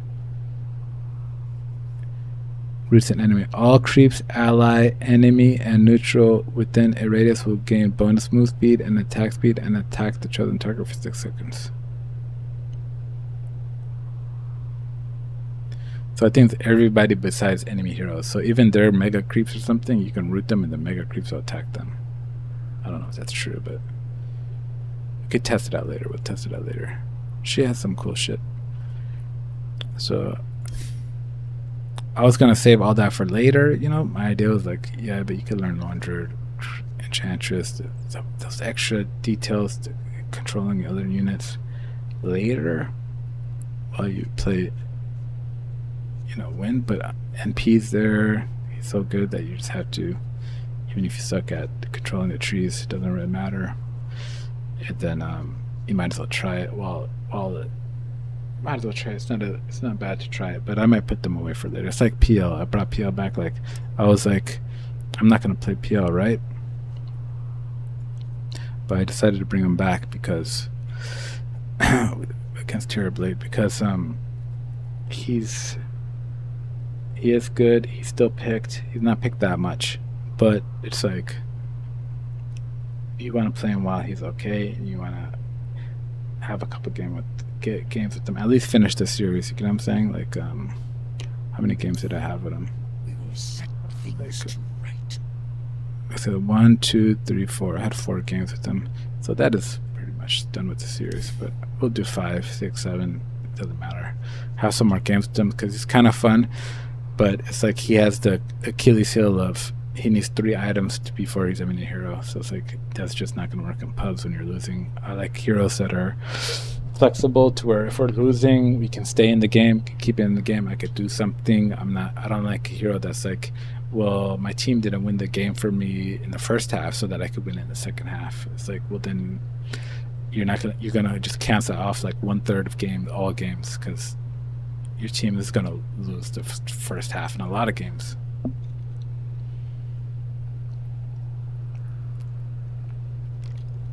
So it like leaves you vulnerable and powerless. You know what I'm saying? It's like you would only pick that if you like you have a good team or something. They're random chance that they're good enough to like fight without you and still win the first half. Like it's asking a lot. So I mean, he could fight a little bit, but we'll try it. I was thinking of just going like, what if you just went straight Orchid or Bloodthorn? Like you don't have to go Manta, you don't go Scotty, you just go Bloodthorn and then Phantom Lance people and rush at them and see if that gets the kills. Maybe Axe first, so you could try different stuff. What were we doing? We were looking at we were calling people frauds. These players. No, yeah, so we did this one, then we did Bet Boom's probably gonna lose. Then we did Liquid versus Team Yandex. Okay, this one, like I said, I would usually pick Team Yandex over Liquid, but this one was just like a momentum kind of thing. Liquid's kind of like an A-tier team that has momentum. Team Yandex is an A-tier team that doesn't have momentum. Possible. They both could be S-tier, like depending on the timing. So because this one has a little bit of momentum, I gave them the edge, and I like Liquid. I'm a really big fan of Nisha, Mickey, stuff like that. They're good players. So, but I was a hater on Mickey at first, but from 4 years ago, and then he's just been so good. He's been so good the last 2 years when they win the TI. Then now he's like their best player. Whenever they have a good game, it's like him on his Tiny or him on his SF or him on his something. Does he play SF? I don't know, but on his MK, I think he trusts his MK too much. It's like a trash hero, man. Don't pick MK. It's just if you all you can do is Wukongs, and then if you don't get it off, if you get stunned or you're dead, it's like an all or nothing hero. It's like he just feels so, it's these agility heroes. Like agility heroes have like no HP. Like I hate all these agility heroes. Like they just have no HP. You'll be minute like Jug, like minute You're not over here. 30, and you have 1,500 HP or something, or 1,800 HP. Like it's not very good. And they just get stunned and then killed. And then it's like, I think it's bad. Step through the forest like it's not even there. I think they'll do better if they don't pick them. Okay, they pick them on a couple of games because it's specialty hero and stuff. Like, but I'd rather just see consistency. Lena, Wind, Nature's Prophet. I don't know why he doesn't play Nature's Prophet. Just copy Satanic, maybe because it's too hard to work with their team chemistry, so it's like, or how to build around it. Not like it's too hard to play. I'm sure he could play it, but I don't know. Mickey's been really good. He's such a great player. It was really, this team was the ace tofu combo. Should they play like that or should they not? Getting adjusted to a new team and all that, it's already enough stress, or enough thinking power dedicated to that. So it's like, I think this eases it a little bit. It's just ace and tofu lane again. It's making them a little bit better, I think. Can they carry them to the TI final? I don't think so. I think they might, if they stick together another year and dedicated to it and said, now we're just going to get used to each other and keep playing this way and keep playing this way, I think they could gel a little bit better and be a strong, dangerous team. Like on paper, it's a great team, right? But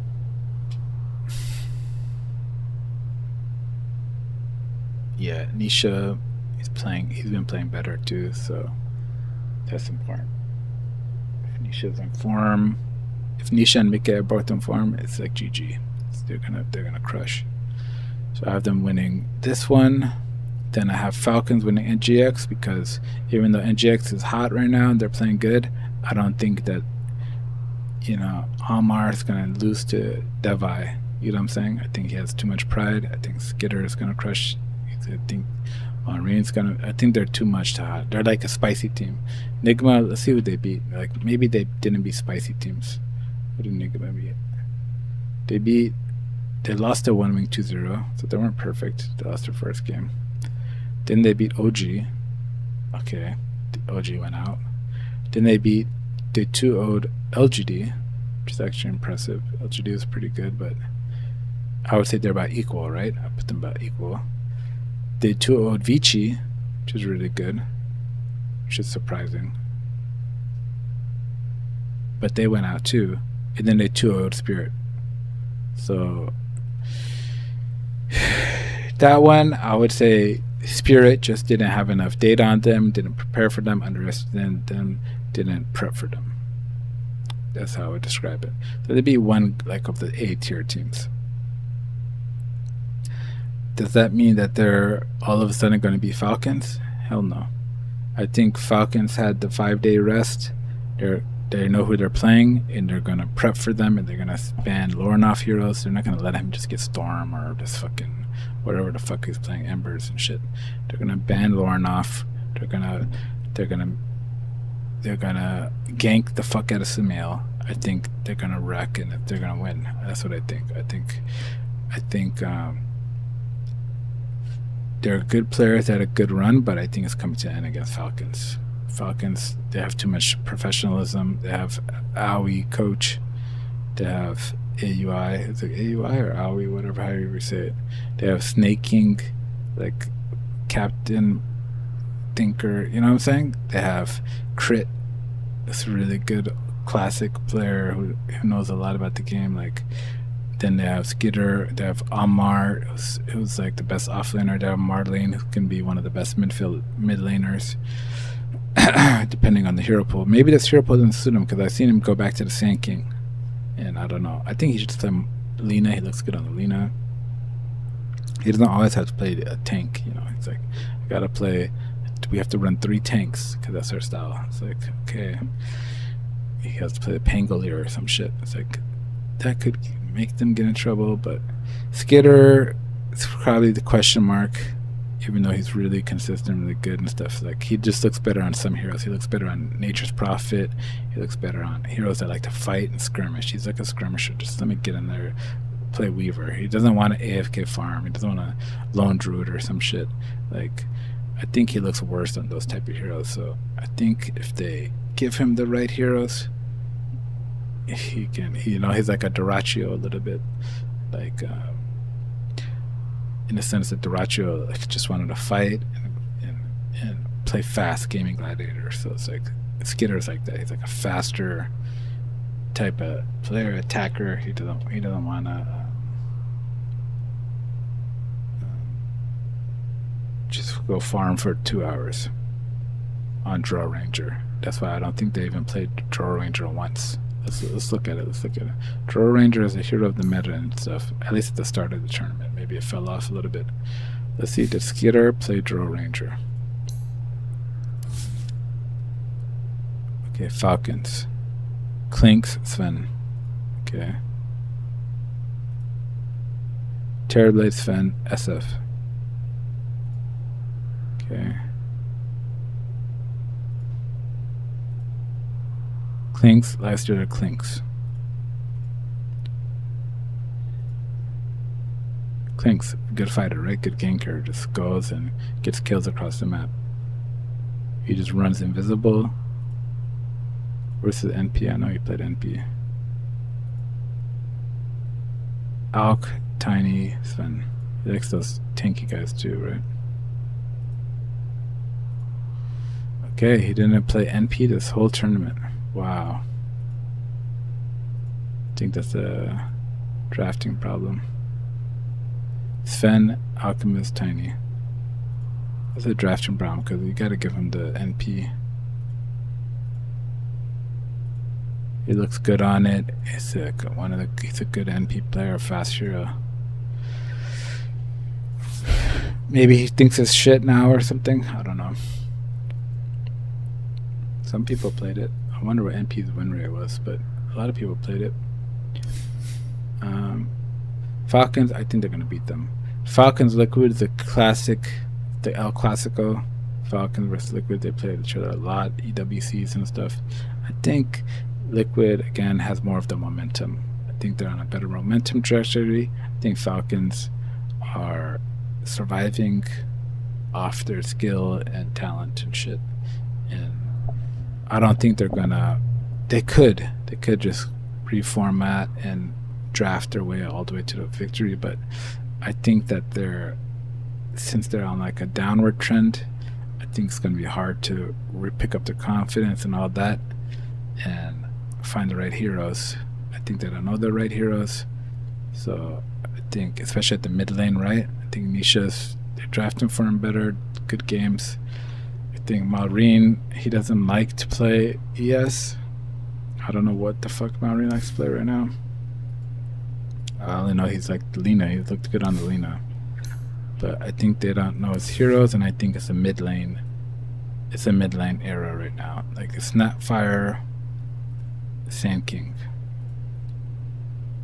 Pangolier, Centaur. Like he's going Centaur mid laner, bro. He's lost his mind. I know it's a good hero right now for the strategies and the drafts and stuff, but I'm just saying. Lina, yes. Okay, so he has played ES, and he must have won one with them. So he can play ES. Okay, I was just wondering if it was like he's like, I'm not touching that hero. Snapfire, Lina, Pangolier. So those are more his heroes. Snapfire, Lina, Pangolier. You know. And then this one, like Huskar, Razor, and Earth Spirit.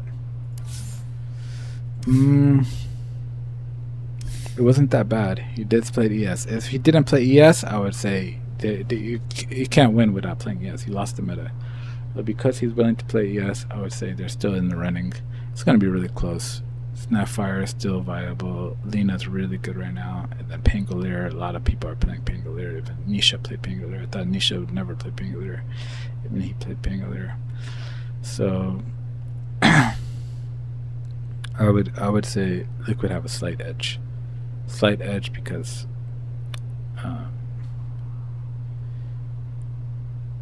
think their form is a little bit better, their momentum is a little bit better, and then their but Nisha has a fear factor of Malorine, getting Huskard by this guy or something crazy, so it could easily go Falcons, you know what I'm saying? It could go like this. But if it goes like this, that means Falcons to the grand finals. Do I really want to predict Falcons all the way to the grand finals? Or upper bracket finals, I mean?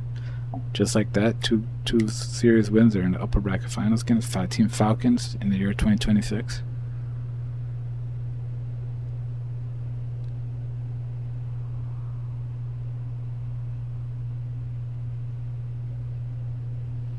I'm a Liquid fan. I guess that's the edge. So I'd go Liquid. I'd rather just see that. Falcons going to the upper bracket finals. I don't want to see that, bro. I don't want to see it.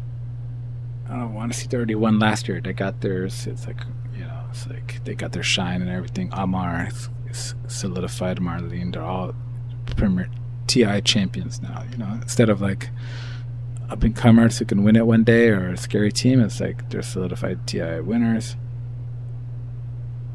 It is hype to see them try to. Maybe the storylines, like, can they win to become a reality? Because everybody thinks of Vision, like Vision versus Falcons versus last year's champs. That's kind of a hype series, right? Versus Liquid, it's not really that hype.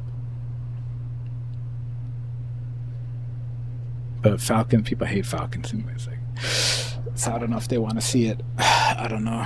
It's tough. And it's not like it's undeserved hate. That they deserve their backlash. They talk a lot of crap. They spam chat. They make fun of their opponents and stuff. They're like the bad guys in the Mighty Ducks movie. So it's like if you want to be the bad guys, like, you're gonna have that reputation. So it's okay if the fans are a little bit against them. I know they're all good guys and they're just having fun and all that. But I'm just saying, if that's your behavior, then it makes sense that fans can have backlash. That's the first reason. The second reason is because they actually play like the bad guys in the fucking Mighty Ducks. The fucking bash bros. Like, they're just gonna go bash against the wall. You know what I'm saying? These guys play like that. That's how Falcons play. They fucking have the fucking Almar and Marley and the bash bros, and then fucking Skitter is like, I want to be a bash bro through. Pick me Alchemist or pick me fucking some tank ass hero safe line, so he can join up and be with the fucking razors and the tanks and the fucking timbers and the rolling guys, and they just fucking go around bashing up the fucking Dota scene. Yeah, that's annoying, right? Who wants to play against tank heroes? Oh my god, tank heroes so annoying, bro. You have to get through their HP. They're just fucking killing you, and they're very frustrating. Falcons, that's Falcons Dota, man. Very frustrating play against Falcons. Very frustrating. Nisha's already frustrated right now. I could feel it. He's fucking frustrated. Whole Liquid is shook. Ace, You think Ace knows how to deal with these tanky heroes, bro? They're gonna be fucking. They're about to lose. They're about to get crushed, bro. The Falcon's about to win this one. This is hard. It locks in 5 hours. We gotta make our decisions. Vision versus Falcons, and it could be Vision, the fucking skilled warriors, all skilled warriors versus the fucking Bash Bros. Who's gonna win? Like, Vision comes out on top for the good of Dota and humanity, and then Liquid would come down here. That means let's do this lower bracket stuff. One win versus Bet Boom. This is hard, or Boom Boys. This is hard because Iron Wings. I actually like the symbol Iron Wings. Like, they look kind of cool, especially in games. Like the Iron Wings, the bronze badge. Like, they look kind of dope. Like, they should keep it. I know, but it's like a marketing thing. They're gonna go back to their name, of course, but it sounds pretty like cool, like a cool Dota name. I kind of like it. Iron Wing. Alright, Iron Wing versus Bet Boom. It's a little bit like fantasy or something. It feels like a character, video game, fantasy, some kind of thing. Like, it's like a team. It's not like some sponsored CenturyLink. One win, Bet Boom, like website. Like, what the fuck? It's more like a team. Iron Wing. It's cool. Team Iron Wing. Gotta get these fucking gambling sites out of here, but they're the ones who are paying for, the only ones left who are willing to pay, so what can you do? Like Team Yandex, like Yandex Market or something, like, I don't know, that's like the Amazon of Russia or some shit, right? So fortunately we have the sponsor is a team name, which sucks. You know what I'm saying? At least Team Spirit is like Team Spirit. And then they could maybe have a sponsor below them or something if they need it. It's like Team Spirit is just their name. Team Spirit, you know what I'm saying? And they could be like Team Spirit, fucking Gazprom or some shit. And it's in a quotations marks or some shit. But I don't want them to just be called Gazprom now or something. Gazprom, I think that's some kind of oil or some shit from the eastern side. Alright, Iron Wings versus Bet Boom. Boom Boys. This is the hardest one. And it could be Spirit versus Bet Boom. Or Boom. Because I put them, like, I already underestimated them, right? I put them down here. Just because I have more fan favorite teams. But they're so good. They're so good. They play good. But they're just like, for me, to be honest, they're too like mechanical, you know what I'm saying? They painted their thing red, they have the helmets on and everything, but they're just so basic. Everything's just formulaic. There's no romance there, to be honest, from Bet Boom. That's how I feel. Like, Bet Boom's missing the romance, you know what I'm saying? Like Team Spirit, they have this deep, dark vibe. Like Team Spirit, they could come back with the Yatoro Drow Ranger in the late game while they were losing the whole game. They're still coming back and win it, you know what I'm saying? They have this Team Spirit vibes, like, cool. Like, Bet Boom have no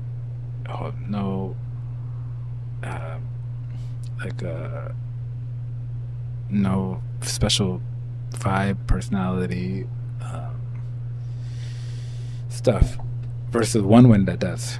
One Win, it's more, they could look worse, but they could have more special stuff. White Mind could come up and do some crazy ass plays. Pure can play some crazy heroes, look bad or good on it, who knows. 33 is 33, he could do some crazy ass carrying from the off lane with some fucking Darkseer or some shit.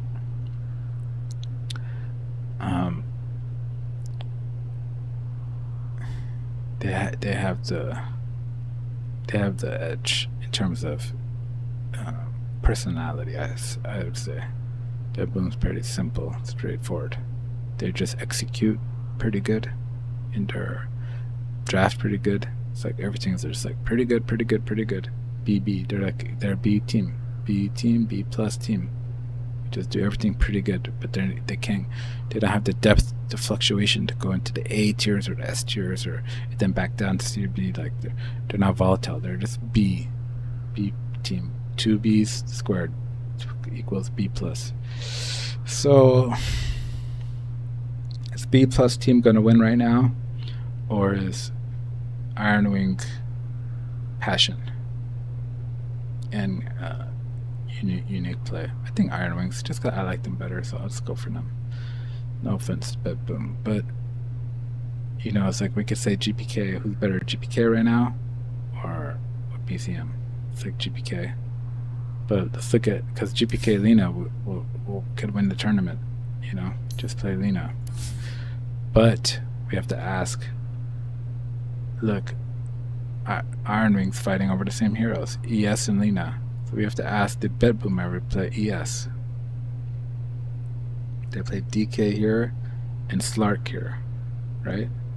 They're coming out with some unique shit. I forgot they fucking crushed Aurora. I was going for Aurora too. They played some personality in this one. The IO plus the Slark. Nobody expected that. That was pretty cool. Let's see Bedboom here. So it's Monkey King, Snapfire, and Lena. Monkey King. It's trash. Snapfire and Lena. I'm not seeing ES. Who's the other team? Iron Wing. ES, Lena, Storm. Can PCM, who's I would say mid, can he surpass maybe it's two Slardar picks? They pick Slardar mid. Can he surpass GPK? BZM plays the ES and plays the Ember. Bedboom doesn't play the ES. So if Bedboom doesn't play the ES, I'm gonna root against him. I'm gonna Puck and Pango. If you don't play the ES in this whole tournament, the number one hero of the tournament, then they played each other too. Wow. We have Boom Boys going Snapfire, Puck, and these guys going Iron Wing going, BZM going, Earthshaker with Trash, Tiny, and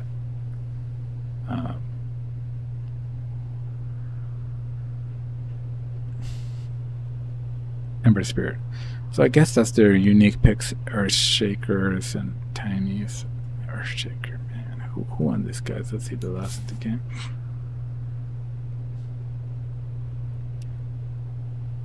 Boom Boys won. Yeah, that's what you'd expect.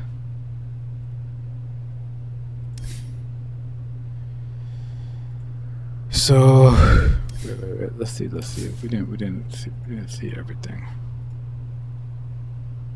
I gotta see. I gotta make sure this guy Boom Boys Puck Pango. I gotta make sure this guy for the whole tournament did not play. GPK did not. Ember Lena. Ember. He didn't play the whole tournament. He didn't play fucking Earth Spirit. So I'm allowed to go against him for logical reasons too. He didn't play Earth Spirit this whole time. He does not play Earth Spirit, so, or he doesn't want to. So it's like, yes, here the tournament, they're gonna have a draft advantage just from that. Boom Boys could lose, but they're really good, so they could beat Vision and everything. I don't understand. Everybody here is really talented and really good. It's really hard, actually. Like, these top 8 are hella good. It's like the top 8 teams of the last, like, 5 years, kind of. You know what I'm saying? It's like only Nigma snuck in there. But besides that, they're really good. I'm sad Aurora is not here. I really wanted them to get there because it's good for Nightfall, you know? It's like, and Code and all those guys, WS, to just cap off the year with a playoff berth. That would have been pretty cool. It is what it is, though. Hopefully they stick together for one more year.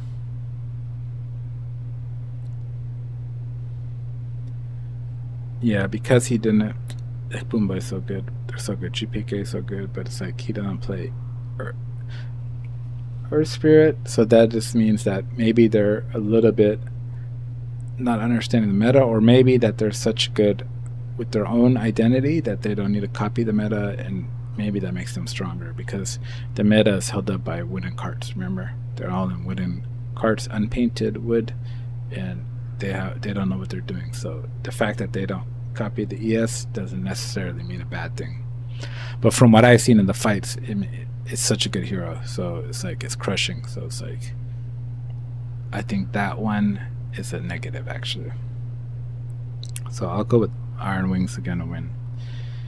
Liquid versus Iron Wings. Why did I put Iron Wings here? I don't want Liquid to be Iron Wings. Maybe because it was Falcons.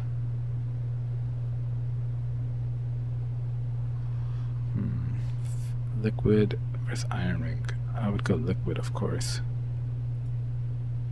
Then we go down here. Let's go in order. Team Yandex versus NGX. NGX goes to Falcons. They played a good team, and the good team was better. Then they played another good team. Nothing you could do is Yandex. I still believe in Yandex. I think Yandex will even be Spirit. And if I'm just going off old form, that's fine. I'm fine losing with the Yandex because I put him to the finals. I really believe in this team. I think Watson's so good. Chiro Jr. is so good. Chiro Jr. has been playing the worst. It's a mid-meta, and Chiro Jr. is playing the worst. So it's like that might be why they lose, because Chiro Jr. is going to get outplayed by Lornoff or something down here. It's possible. Let's see Chiro Jr. Now I got to see Chiro Jr.'s hero pool. What has this guy been playing, bro? Chiro Jr. He's been MIA. I watched all the games. They didn't. I don't remember Chiro Jr. doing anything.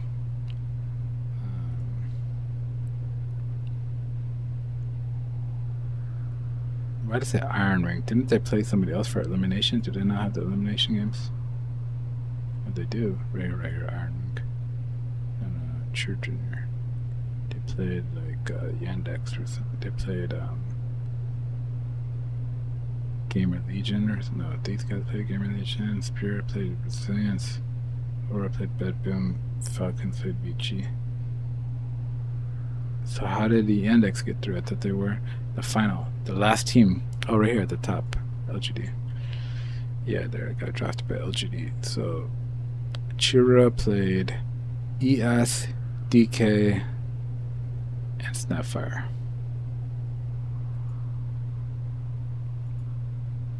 Okay. That's all I need to see. Invoker. Invoker, Snapfire. That's the standard heroes. Let's see, did he play the centaur? He even played the centaur mid and tried that shit. Oh, look, Iron Wing stomped him here. Yeah, this thing is hella hard to predict. Holy fuck. Jeez, this thing is hard to predict.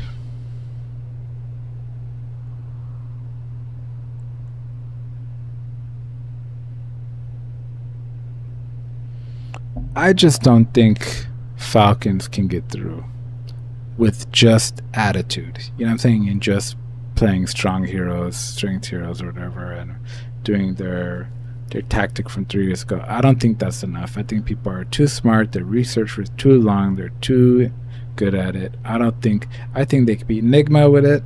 You know, the intimidation factor and all that. I don't think they could be a trained, skilled team like Mickey and Nisha and Liquid with the same tactic over and over again. I don't think so. They might, but I think right now they're a little bit less strong, and I think Liquid's getting stronger. Like they're getting stronger actually, while Falcon's getting a little bit less stronger each passing game. So it's like they don't look that hot to me, especially the mid laners. They're picking weird ass picks and stuff. Like I don't know if they have the right.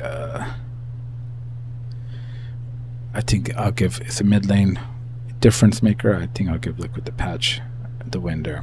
And this is a great semifinal for me in terms of two teams I like. Then it's also voting with my heart. You know what I'm saying? It's like those are my probably two top teams right now. Vision and Liquid going through maybe Spirit, but like I said, Spirit, I think, you know, they've won a lot. I just think it's like fair to say this could be one of those down years. They made it to playoffs. They didn't get embarrassed. Top 8's good enough. They showed they're a top team still, but can they really go too far? I don't think so. I gave them the win on the first win. So you got 1, 2, 3, 4, 5, 6, 7, 8. Yes, top 8. Then what's all this shit? Isn't it top 6 by now? 2, 4, 6, 8. Because 2 people are gonna get out. There's 1, 2, 3, 4. Oh, because they go down here. So that is top 6. So if you make it, if you win your first game, you're top 6. Okay. I think top 6 in the world is pretty good for Spirit right now. They're not gonna be happy, but I think it's like fair. It's like where they're at. I think Yandex could be top 6 too. It could be like this. It could easily be like this. It could easily be like this. But I've been rooting for Yandex so long. It's like part of. It's like a hard thing. It's like, okay, Vision, Yandex, and Liquid are in the top 3. You know what I'm saying? It's like those are my three best teams right now that I would rate. You know, Watson, we're rating for him to the good. For the Vision Yandex final, I'd be happy because that means there's gonna be a new winner. Could be Yandex, could be Vision. I'd be sad if Vision lost. Didn't they lose the final last time too, or something? To Falcons, or no, they got third. They lost like the semifinals. So I'm going for Vision to win. I want Vision to win. I'm not just predicting it because like they're the best team, and I'm actually a fan of them. I was a fan of them when they were an entity with Watson. I like Watson. That's why I'm still a fan of Yandex. Like, I like No One. I like Satanix, my favorite player right now. So it's like they got noticed. You know, they got a good duo, Satanic and Noticed.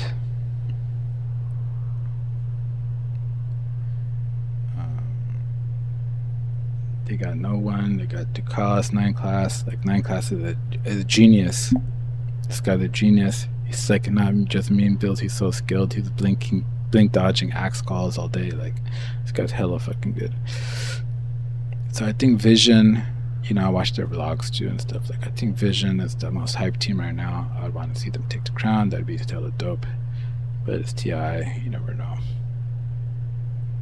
I think the second team I'd want to win is Yandex because Liquid already won one. You know, it's like the thing is I'm a fan of like all these teams and all these players. So it's like I would like one win to get Iron Wings to get one and get Pure as Aegis. You know, it's like Bedboom to get their final dues. You know, it's like I like teams like Liquid collected their dues last time. I don't want to see them win another one. It's like Falcons collected their dues. It's like nice. Now get the fuck out of here. You know, I want to see a new winner. I think Vision's the team that's just waiting. They're upcoming. They're still hungry. They haven't won one. They're the team to do it. I don't want to see like a Team Spirit win again. Well, Team Spirit win again would be hype actually. That's the only one because that would be like 3-time TI winners. That would be like, oh, okay, now Iotoro put his name on the just to say I'm better than everybody else now. Not tied with them or equal. I'm literally the best players. Collapse and all those guys. That would be pretty hype if they did that. But that's like dreaming, long term dreaming and shit. It's tough. So I'm voting with I usually just vote with my favorites, so what I want to see. Because it's hard to. But maybe you're supposed to vote with like the analytics, like Team Yandex. Let's just say they lost to Liquid. They come down here. Can they beat NGX? Do they have the skill? Yes. Can Team Yandex beat Spirit? It's like, I think so. But Spirit might beat them. You know what I'm saying? Spirit beats them. How about Falcon and one Iron Wing? Now can Iron Wing handle Falcon's? You know, play style. Just tough Amar Timber just fucking them over and shit. It's like, yeah, I think so. I like Iron Wings better. I'm going with Iron Wings just because it'd be kind of more hype to see them go. Like I said, Falcons have already won last year. We saw them do their dream run. It's like it'd be kind of see other hopefuls, you know.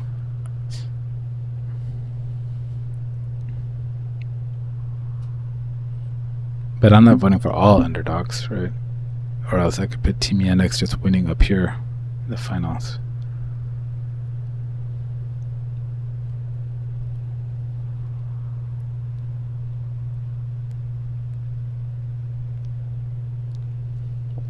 I think Team Yandex can win. I think Team Yandex can win this game too. Yeah, but I like the lower bracket one for them. One Iron Wing from Spirit, we'd go with Spirit. So Spirit or Liquid in the final. It's like Spirit versus Vision. Come on, bro. What kind of dream final is that? Satanic versus his team, his favorite team. He likes Spirit too. He played for them. That's like, you know, that's like his his what do you call it? Like sponsored team. Like they're like sponsored him on Yellow Submarines or some shit. So he's probably gonna play for them one day. But maybe not, you know. Maybe Vision is to the future, who knows.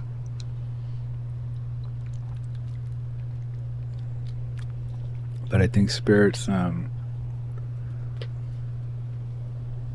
be like a Russian thing. It's like it's gonna be that Russian, like Spirit versus Vision for the final. Like the fucking the true site would be kind of dope. That'd be the best. That would be the fucking hypest final ever. For in terms of true sites, we get a lot of content. You know what I'm saying? All the vlogs and shit. It's too hyped to even comprehend, bro. It's gonna be like Yandex or something. Maybe we should just go for it. To not give up in Spirit. Believe in Spirit, you know what I'm saying? Spirit fan one last time.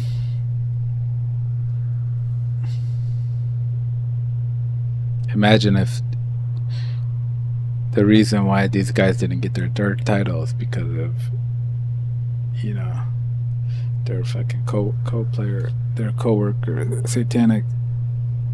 He just beats them in the final. They're like, we almost had a third championship, but we got beat by Satanic. That'd be fucking, that'd be cinema.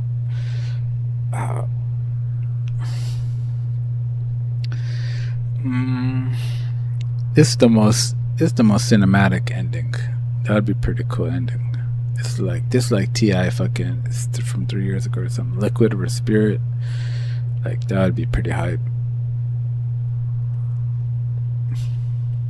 Then we're fucking over Yandex, their whole year, I just hate that they're wasting their whole year, you know, that whole year energy. They're gonna feel like fraudulent carts, you know, the cart theory is gonna come true for them. They're gonna go home and be like, we're frauds. They're not gonna, even if they win a major next year, they're not gonna be happy about it or anything. They're gonna say, it doesn't matter, we're frauds. You know what I'm saying? We can't do it. It's TI, we're fraudsters. So it's like, that's kind of sad. Like I want them to kind of earn their respect back, you know what I'm saying? Like they had a tough group stage. Like I want them to, you know, be a team that people have to respect, you know what I'm saying? Like we're here to stay. We're Team Yandex. We're not just a B team. We're like we're an A team. We're an A tier professional team. We're hella good, and we could beat you guys on this lower bracket run and get to the final. What would that look like? That would look like this: beating Spirit, beating one Iron Wings, beating Liquid, come to the final. That's tough.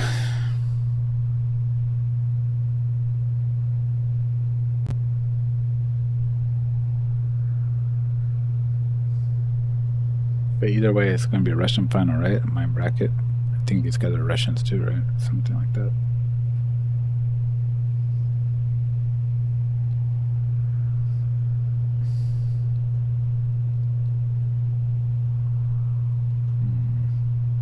To go with the new hype guys and believe with them, believe in them. Like, what if they did? What if Yandex made it to the final? And it's like I didn't put Yandex in the final, or should I go with the Spirit? And if Spirit makes it to the final, I wouldn't care what I put. Yeah, I think it's better this way because if Spirit surprises us, then that's like, okay, I'm just happy to watch. Like, who cares about my dumb prediction? They fucking fooled us by being not that good all year around. So it's not our fault.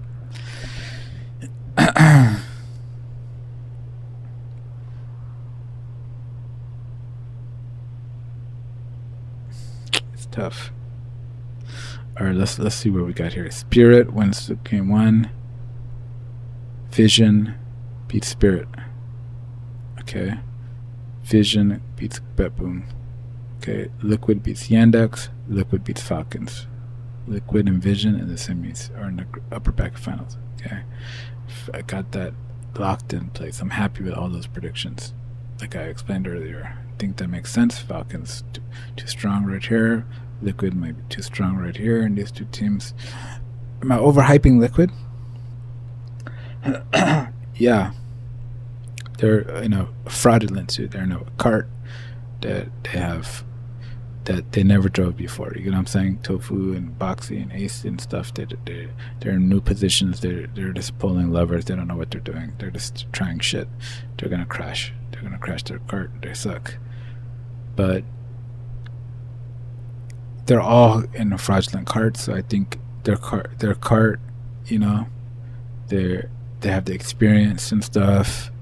They're like the oldest team in the tournament. They're very professional, so I think that they can deliver some good Dota, and I think they could still do wins. They have a good coach, Blitz. He's like keeps them stable, even though it's a trash cart.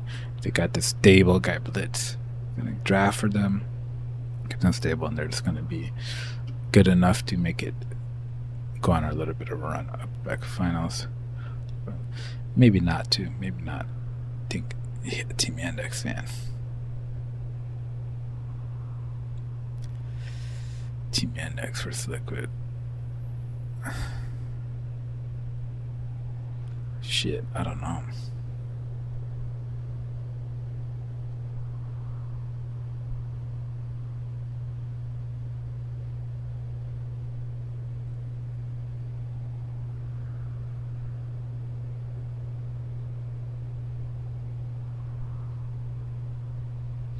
If Liquid went down, well, we'll come back to that one. That's one of the things. Iron Wings, but boom. Iron Wings over Falcon. I'm fine with all this.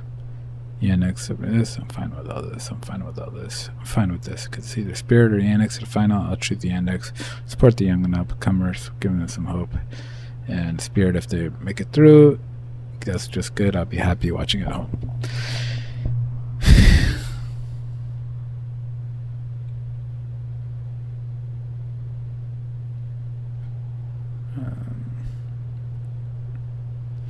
But it's like, would you rather believe in a B team Yandex, or would you rather believe in Spirit? You know what I'm saying?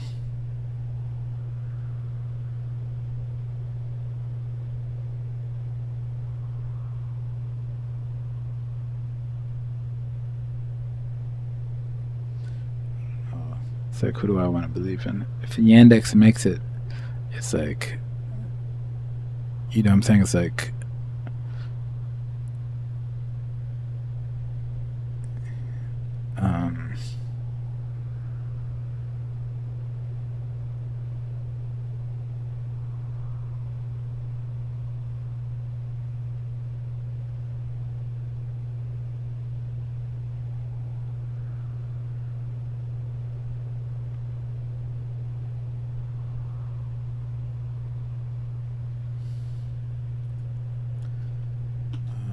let me see who was in the finals last year, man. I gotta see. Because was Vision in the finals? I don't think so.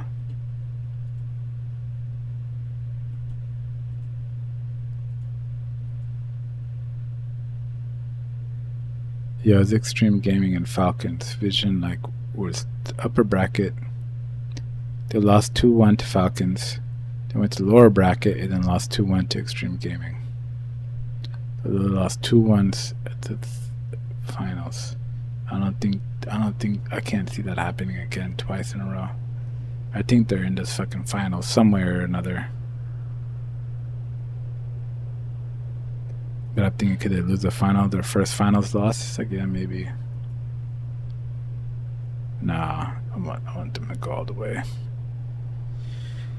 Just like voting with your heart, it's like supporting the up and comer teams. Watson, the Soxa, the DM, new team. He's against Vision, his old team. Like, that's the storyline too. It's like, can they make it that far though? It's like, I don't know if they're that good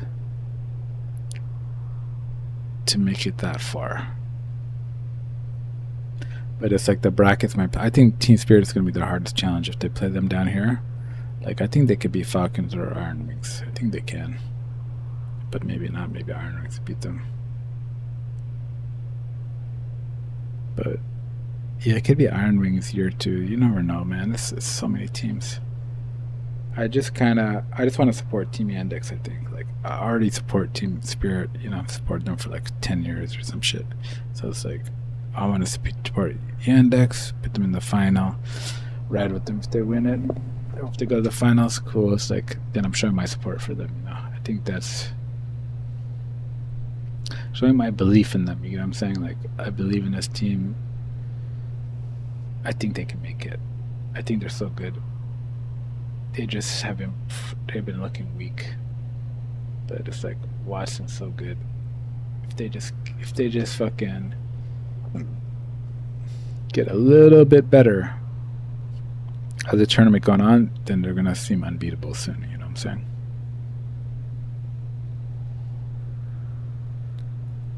In Spirit, let's be honest,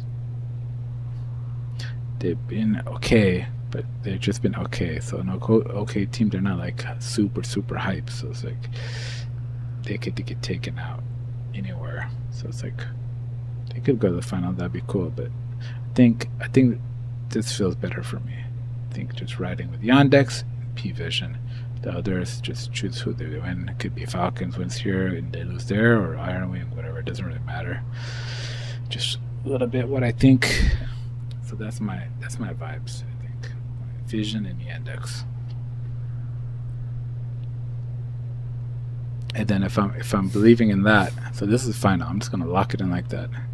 But then afterwards, your prediction looks so stupid. It's like you predicted Yandex to go from the bottom there all the way over here to the thing.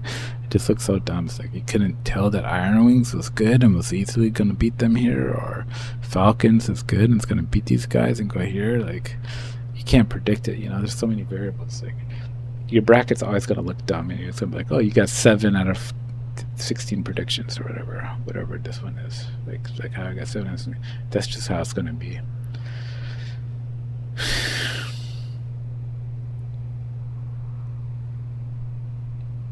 So if I had to do it on strength alone, like just as an analysis, as an analyzer, who's the strongest teams? How are these gonna go? Without fanboyism, I always vote with fanboyism.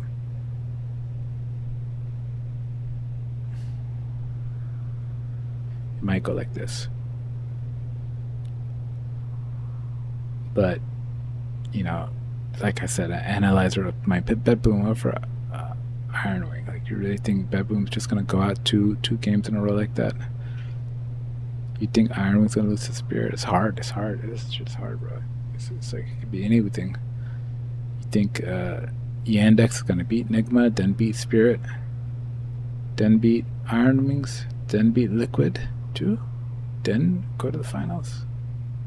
No, it's impossible.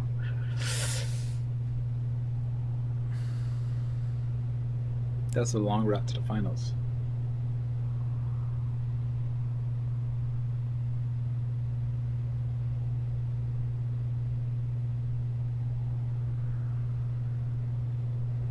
Usually one of the teams that have won the first game over here would go, nobody's going to go to the longest route ever.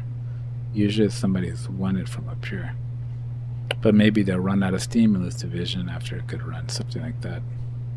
But usually somebody won the game, then lost, then they won, then they won, something like that.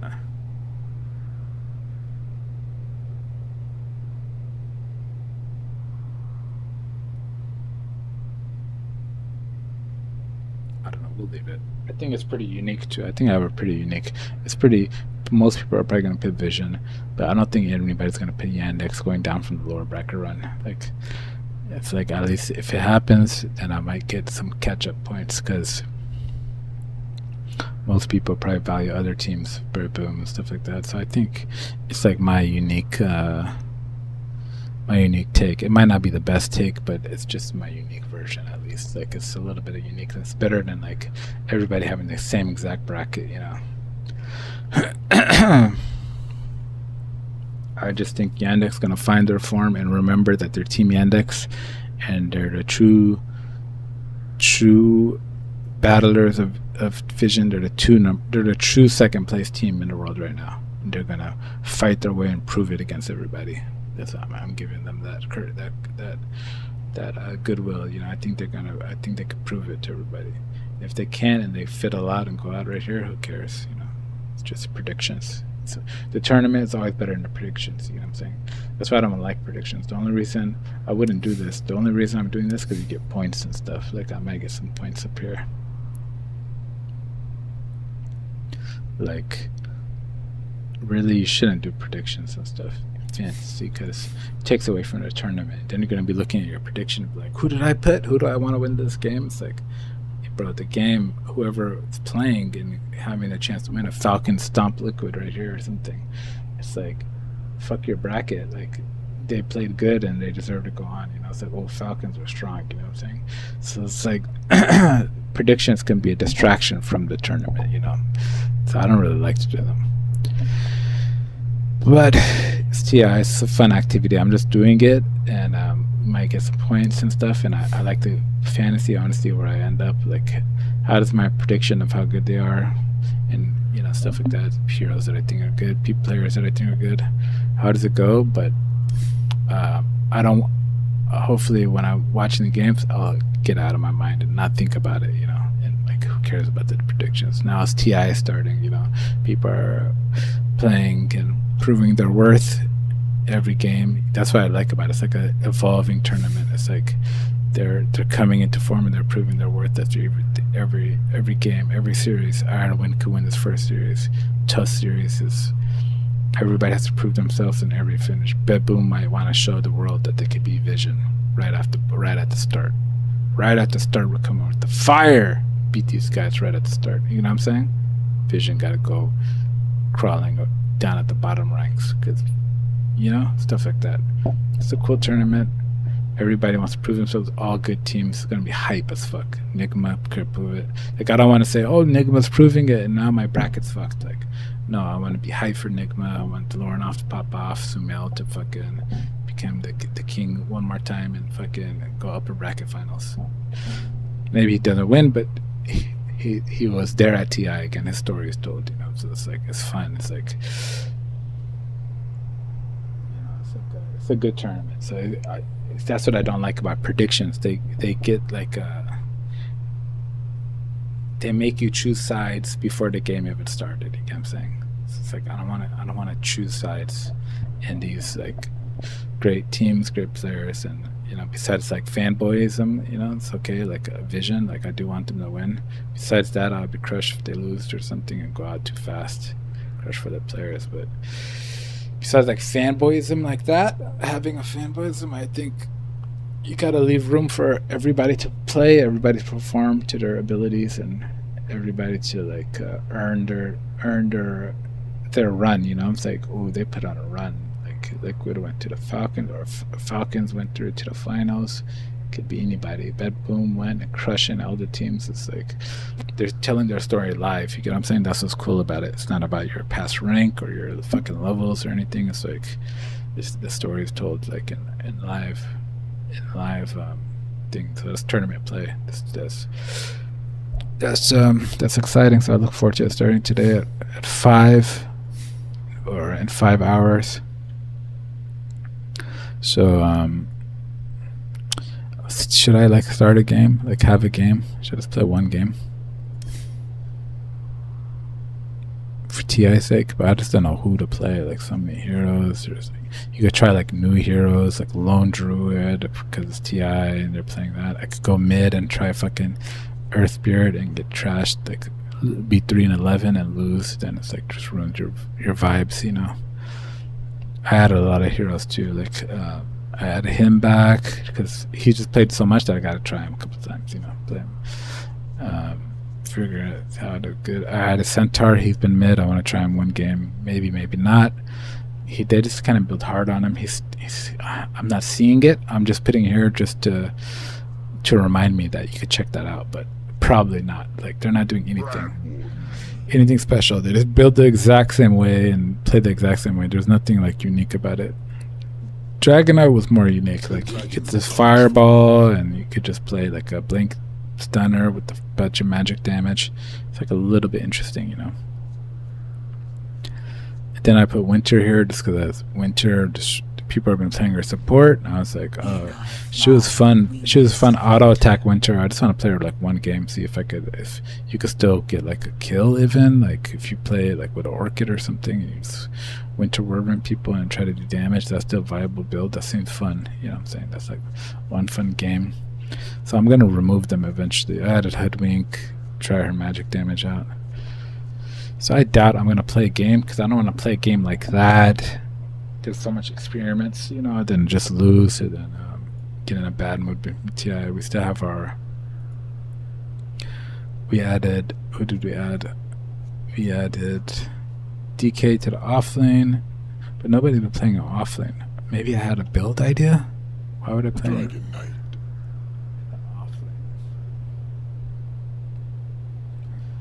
Maybe because he could do the same thing, stun or something, fireball.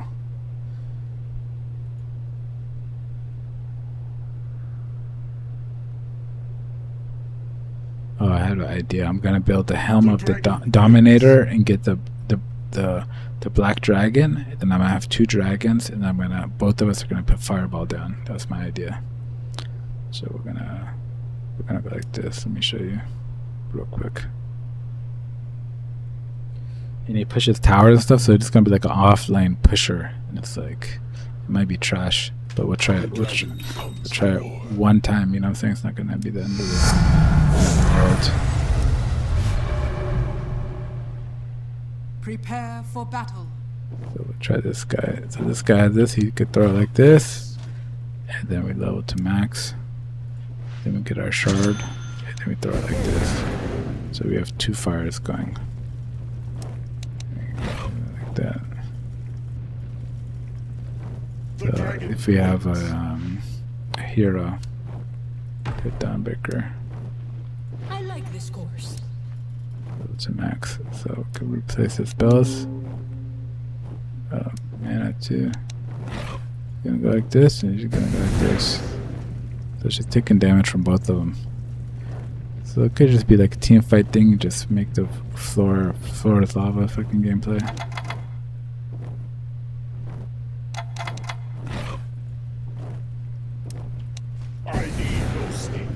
Of course he's still fighting and stuff.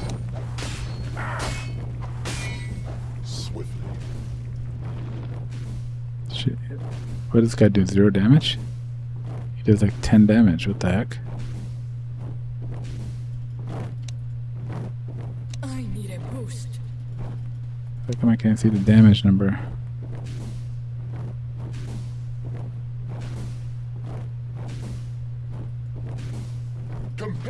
Maybe she has that much armor. Let's try a dummy. How much damage does this guy do? He just can't attack it? That's dumb. I wanted to see how much damage he did. What the fuck are the ancient Drake? Oh, that's the smaller one. What does it give you? Magic amplification aura.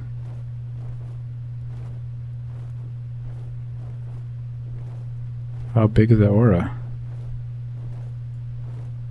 1200. That's cool. So I need him too. So I could 42, 42, 42. It doesn't seem like she's taking more damage. Oh, he doesn't. He's not part of my unit, so I can't Can't get him. He's not giving me the aura. 'Cause he's like an enemy. I have to fucking go like this. Now let's try it. 29, 29, 29. It's the same shit. Your middle tower 29, is under 29, attack. 29. Okay, let's send this guy way over here. I think that's farther than 1200, right? 27, 27. So it's like, yeah, it was two more damage per tick. So it did help a little bit, 9% more damage.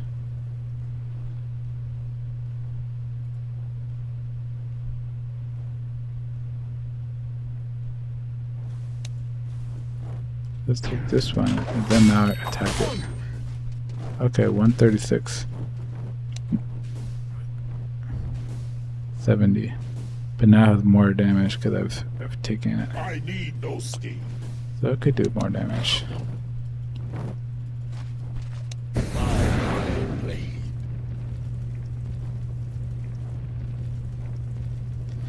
It's dumb. It's dumb.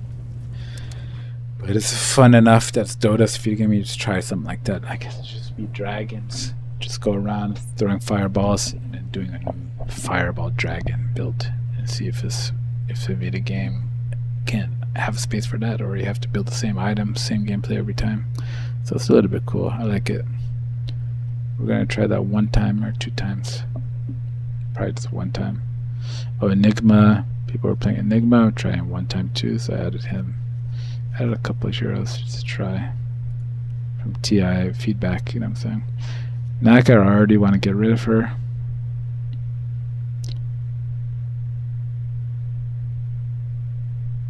But we'll keep her there. We might see her a couple more times and get inspired. She's just like a illusion hero. You can push waves, you can farm. It's like, I like farming. So the only problem I had is I hate her ulti. I hate things that affect the game, you know, affect my hero, my enemy team. They're about to get a kill and I song or something, but it can help us retreat. I think it won't be that bad if we're like all running away and then I song and I'm like TP out, TP out. But people don't know how to play Naga and they're kind of dumb and they're just hearing the song and they're just like dumb. Not that they're dumb, but they're just like, they don't know what to do. Like, this is like a TP out moment. I'm singing and I'm TPing out too. I'm pressing TP and then they're like, are we setting up for something? They don't, like, I'm insulting them, but really I talk to them through my mic. Maybe I'll do that for the game, I think if I press this it works. This one. Hello, hello, hello. Push to talk. Let me see if I go demo. Maybe I gotta be in a game, I mean. One of these buttons, push to talk. The song of war commences. Singing to retreat, singing to retreat. Prepare for TP out, TP out, TP out, TP out, TP out. Everybody TP. Maybe like that. Because they just stand there, like they just do, you know, it's hard, like they just do the opposite what you're thinking. It's like we're clearly running away, but it's hard. It's not even their fault, right? If you're like re-engaging, you're like, maybe you want to turn it and re-engage it. If they're chasing and you song them, it's like, hey, they're all songed, like, should we stay and fight this then? It's like, that's why she's like a team player. So it's like, I don't like heroes that have so much interaction with your teammates. You need like a team to do that. You need to have plans, like, you know, I'm thinking to re-engage or shot caller, like back. And then if you're like, well, even if I communicate, if I say, hey, I'm singing, like the voice is here, I am singing to re-engage. We're gonna re-engage the song here, and then the song and fight. Then I song, and then I go in a fight. I'm doing this. I'm preparing. I'm gonna net. Whatever this real-in instinct is, I'm gonna net somebody. Let's see. Might as well have an enemy for this. What do you call it? For this display we're doing a display. So we're gonna song. There, she's stunned. I'm gonna go like this. I'm gonna net her. She's gonna be netted, and we're gonna attack.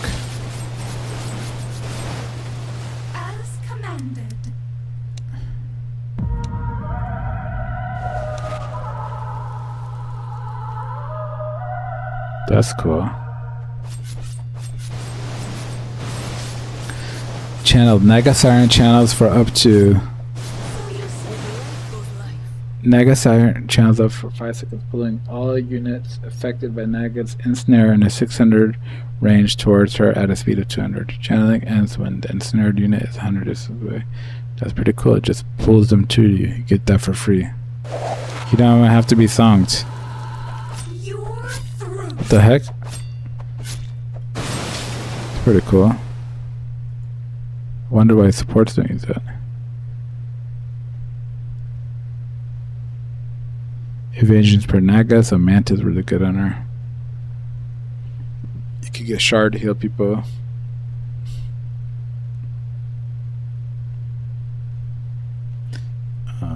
What's the ensnare like? AoE.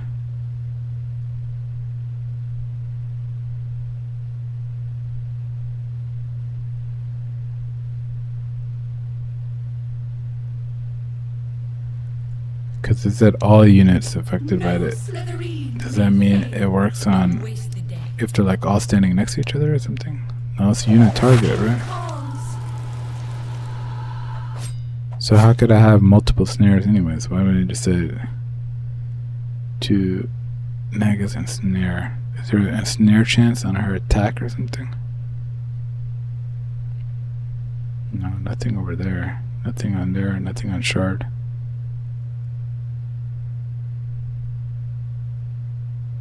Ensnare increases cast range and projectile speed. Allows Ensnare to target and affect debuff immune units. Ensnare applies break. Reelin allows Reelin to affect spell immune units. Yeah, that's it. If they're BKB, then you can still reel them in. Doesn't give them more charges or something. Let's see, just in case. Yeah, it doesn't. With inner light revived. Make a splash.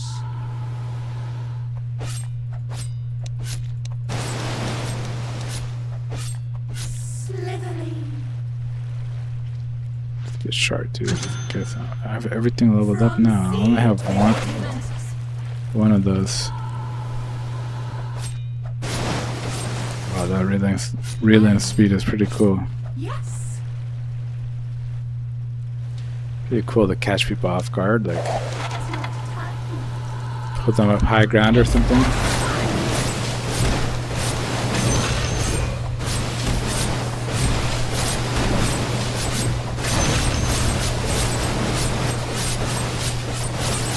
I don't have any items and she's already wrecking. Her illusions even do damage, bro.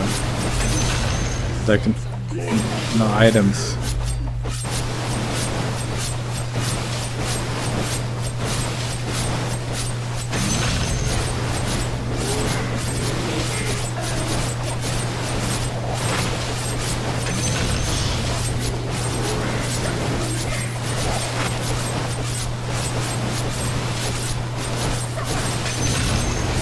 I like how she pulls her over like some kind of sea witch or some shit. That shit's cool as hell. Yeah, okay. So I want to try her out one time. So she's a classic hero too. She's a good hero. She just has this thing where the communication part where I'm songing. So I'm only gonna song just to TP out, and I'm gonna say TP out. I'm not gonna like song to engage or. Then I'm a shot caller. I don't want to be the shot caller for my team. Like, we're taking this fight here.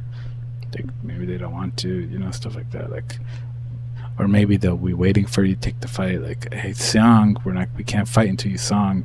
Engage with a song, idiot. Like, you know what I'm saying? It's like, there's so much like communication there, and like, so that it just.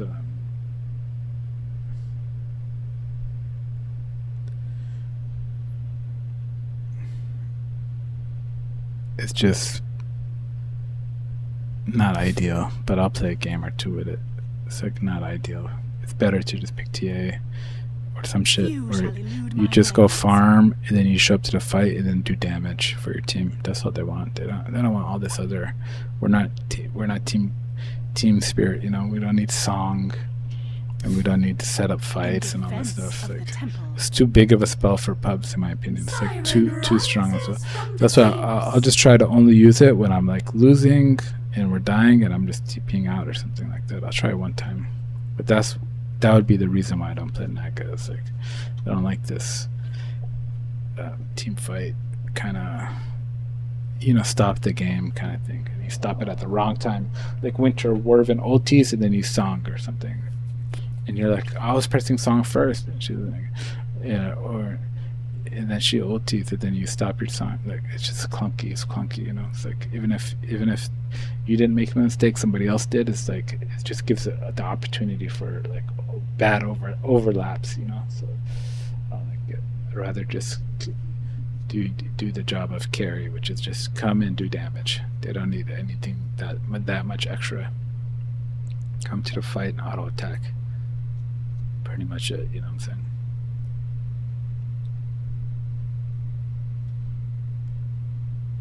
Same for pubs. So that's that. I think we did the predictions. We did everything. We're ready for TI. We got our fantasy team. We got no one. And Satanic.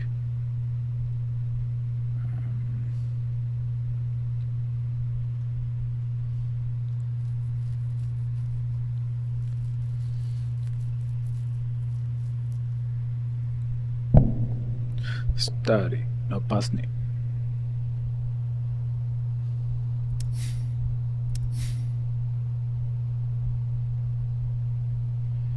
Finish this.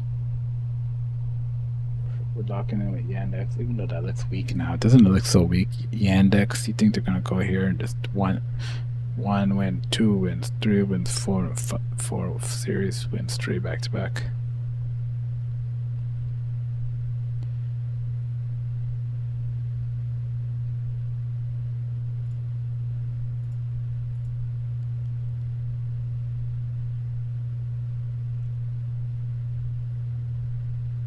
Doesn't that feel more hype?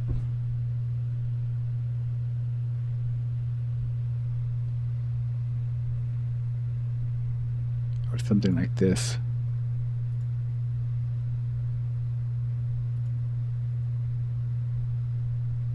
It feels more like realistic. Like these guys win here, but they lose there. These guys win there, but they lose there. These guys win. You know what I'm saying? It feels a little bit more realistic.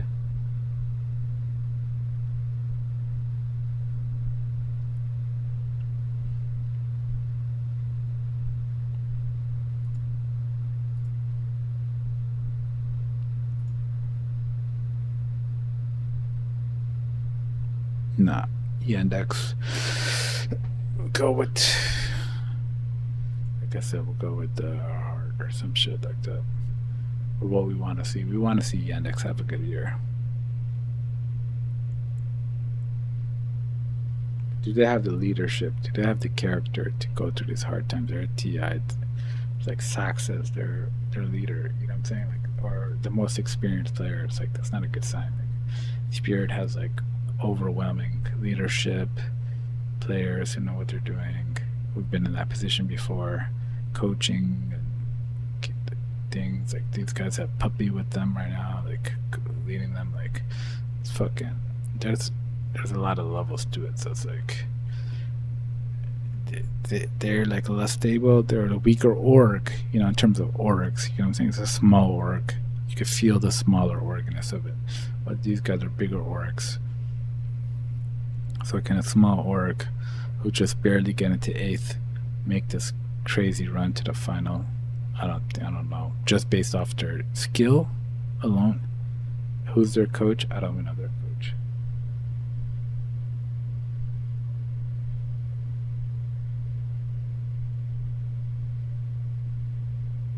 You know what I'm saying? I don't know their coach. You don't know their coach. How could they make the finals?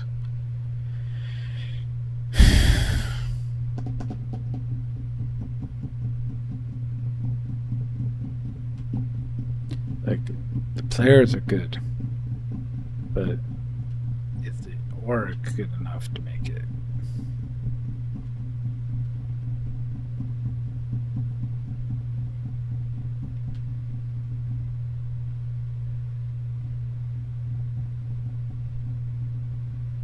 Yeah, and it's like it's just my prediction. It's a little bit variance. You know, what I'm saying it's not perfect, but it's like I think it's kind of unique. If you pick Yandex to go all the way to the final, so I'll roll with that because it's what I would want to see, and it's good. You know, so overall it's okay. It's like is it technically the best? You know, in the minutia of these matches, can they win this game? They could easily lose. You know, so it's like them winning 3 back-to-back series right here, like for Spirit versus Iron Wings and Liquid, seems unlikely, right? Gonna slip up on one of them, could be. But it's like Liquid in the finals again. Doesn't that seem like that's too good for them? Like I don't know. I don't think they go to the Liquid finals again. I don't think they're that good to just go to the grand finals after such a bad year. You know, maybe next year. But they could win it again. They could win it. They could win it. Could be misjudging this whole thing. Could be Liquid, but like I said, yeah, who knows if their cart's gonna hold up? You know, they have a wooded cart right now, so it's like this is just a bracket. Go with the fun what you'd want to see. Vision versus Yandex. That's more kind of fun. Spirit would be cool too, but if that happens in real life, we'll just enjoy that. I think it's more like you just make the bracket, then you just enjoy what happens in real life. This is just an estimate. I think Yandex could pull it out. They're seeing the best team. Everybody else, I think their cart has a more legitimate base. They could flounder out, and they're missing something that I'm not seeing. You know, just like the group stage was shocking. It's just like, why are these guys like 2-2 or some shit? Like they were just losing, or they were like, you know, they had to play like, who did they play? They were like Yandex. They were 2-3. They beat Hooligani 2-0. They lost 2-1 to Liquid. They lost 1-2 to Aurora. They beat Resilience 2-1. So, and then they lost 1-2 to Iron Wings. So they were 2-3. So they lost to Iron Wings and they lost to Liquid. And they lost to Aurora. So they lost to all the pretty good teams. So it's like they're coming here, you're saying they're gonna lose to Liquid, okay, but they're gonna beat Enigma, they're gonna beat Spirit, they're gonna beat Iron Wing, who they already lost to, and they're gonna beat Liquid, who they already lost to.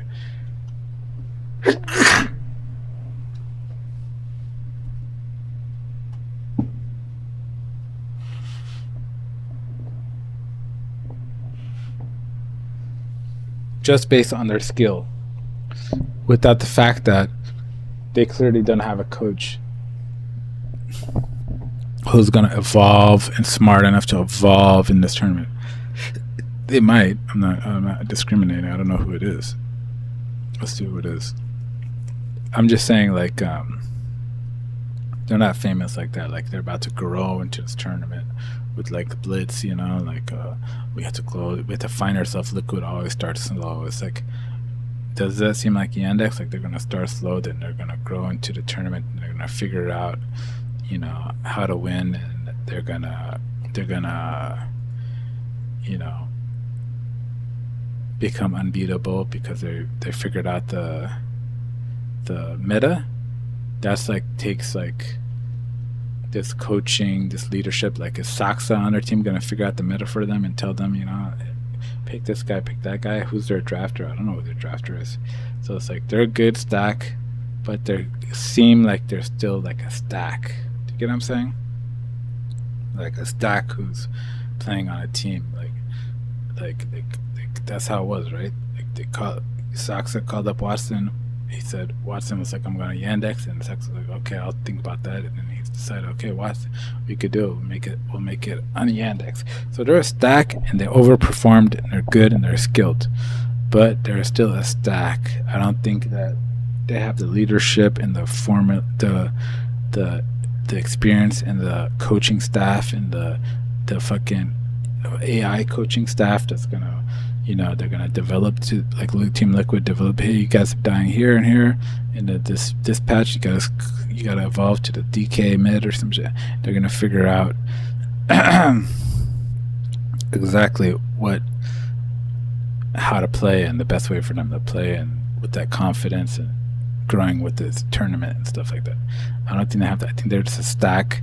They're just old school Dota. They're just gonna play their heroes and then try to outskill you. And it's like, they might fall behind because of that. They might fall behind, and they might fall behind to these professional ass teams like Liquid, Spirits, and stuff. They got Maposhka crunching numbers and shit in the background, doing good fucking, about to fucking come out with some crazy ass strategies and stuff. So it's like, I don't know if that Team NX has anybody in the background working on any strategies. That's my point I'm trying to make. The coach is Axel.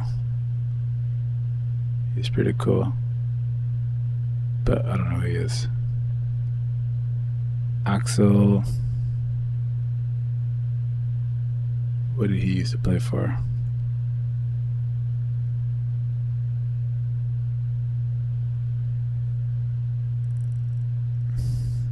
PSG Quest. He was their coach too, or something, and then Team Spirit for 2 months, and then Yandex. So like a new coach. All results of the player. He played for a bunch of teams I've never heard of. DB, TL, WK, Tier 3 tournaments, like Tier 4, Tier 3 tournaments.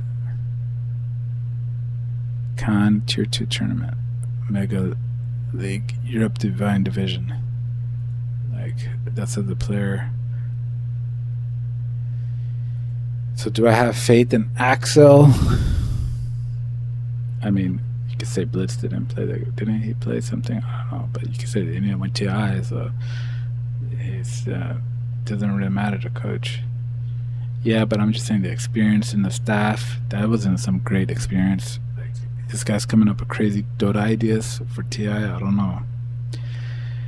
I think they're a B team. They have B tier coaches, have their B tier infrastructure. That's what I think. I think their whole infrastructure is B tier. I never heard of Team Yandex. It's just a stack, you know what I'm saying? And I'm not trying to clown them. I'm saying, like, Huligani, you think they have some professional coach or something, or some professional team? No. They're just a stack. And, you know, Gamer Legion might have more organization, because they're like trying to get into the Dota scene and stuff like that. Like,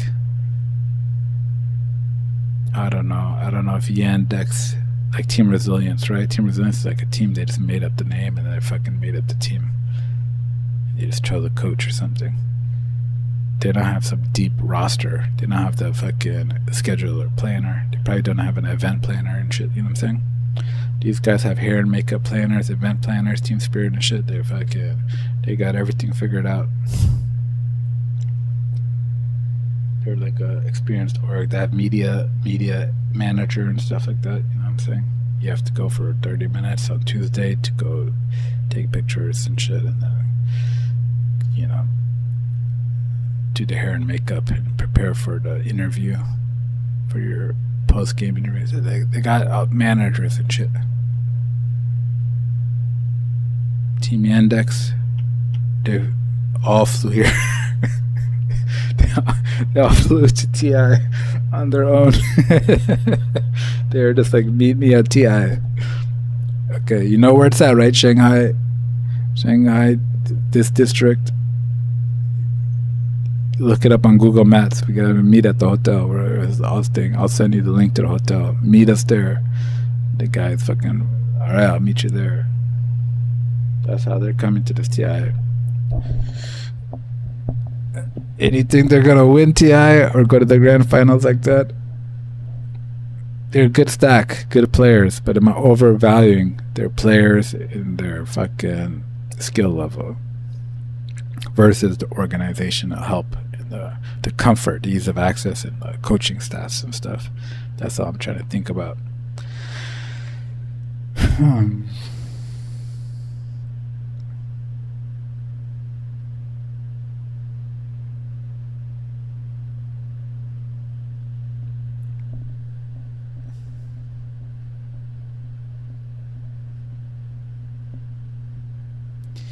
Yeah, because I think it's just a heart thing. It's like we were rocking with them all year. They're a good team. It's like even if Logic says they can't get this far, it's like I just don't know who to replace them in the grand finals with. Spirit would be like going with the you know, the just like delusional heart. You know what I'm saying? Like Spirit's gonna come back and go all the way to the finals. Like I don't think so. They've been, you know, they lost Enigma. I'm not like making it up. Like they don't look like the we can beat anybody in the world and we're better than you and fear us like they were like 3 years ago, 4 years ago, where it's like everybody feared Spirit. You know, it was like a guaranteed win for them. Now it's just that's just how it goes. You know, sports. So it's like Liquid. I think that would be a little bit boring. They've been frauds all year. Then, you know, they're gonna turn it up and make it to the grand finals. Even Insania said they didn't look like that good. You know what I'm saying? It's like it's the truth. They're in a wooden cart. They're just making it. They're just going on pure fucking organization. That's it. This is just a well organized org that plays good enough and structured enough and do the right mechanics enough, right things that they could win. But I don't think they have the the oomph, the gel, the character, the communication, and everything. To the hero pools, they're pulling out Monkey King for Mickey. It's not good when you see that. You know, it's like if Team Spirit pulls out Morph, it's like, oh fuck, they don't know who to pick. They're just like, let's just try one of my heroes. Forget the meta. It's like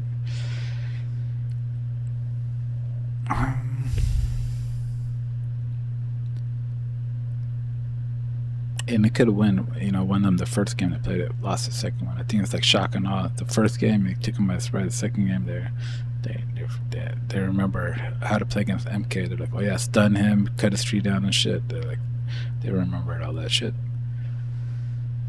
So people are gonna be prepared for that. I don't think they're good enough to go all the way to the finals. The upper bracket finals is courteous, but I just think everybody else sucks too. So it's like, I'll give them they'll come in hot with their planning and execution and shit, and the team's coaching staff. They got all the strategies lined up against Yandex. It's gonna give them the advantage. Yandex doesn't have a coaching staff. They don't have planners and stuff, strategy. So they're gonna just come into the Dota, into the watch tab, and then watch Liquid's last game or something, like some shit like that. That's how they're gonna prepare for Liquid. They're not gonna have any plans or anything. They're just gonna pick our heroes, and they're just gonna look at their fucking. They're just gonna go here. They're gonna say, okay, look, it's gonna be some dude like me. It's gonna look, guys, look. We're gonna go to Liquid. Look here. They're gonna say the Liquid. They played Huskar, Volker, Pango. Tree, we have to ban Tree. We can't give Tofu Tree. They're gonna see the Tree. Then they're gonna say Luna, Mickey. We can give them Luna. She's trash. And then see, that's the hero pool. Mickey, Luna, Mickey. They won that game too. But I'm just saying against Aurora. But Luna's not that good. All you have to do is not lose the game. You know, if you lose the team fight, then yeah, she can win. But you lose it because of other reasons. Because you give them this Tree. Volker's playing good. And then they're gonna say ban Huskar, ban Tree, and then ban Coddle. And then that's their coaching staff. That's their chance for TI. Is that good enough to beat Liquid in the first match? I don't think so. These guys gonna have graphs and stuff. They're gonna have a lot of stuff. And I think they're gonna have the edge there, but then they're gonna have last chance kind of fury, or you know, like a rage. What was that Viking rage thing where they go into a fury, a blind fury? They're gonna say this is our last chance. We don't care. They're gonna just start picking crazy heroes, start going for it, and they're gonna start living free. Once they're free, they're just gonna blow. They're gonna blow Team Spirit, they're gonna blow Iron Wings, they're gonna blow Liquid, and then they're gonna come to the Vision, and then they're gonna run out of gas because now they can't be the crazy Vikings anymore. Just playing for a chance. We have nothing to lose. Playing for a chance. We're just playing for a chance. Then they're gonna say, "Oh, we're in the grand finals. We have to plan again. We have to think again. We have to have a strategies. They don't have any strategies or coaching staffs or anything like that. So then they're gonna get stomped in the grand finals.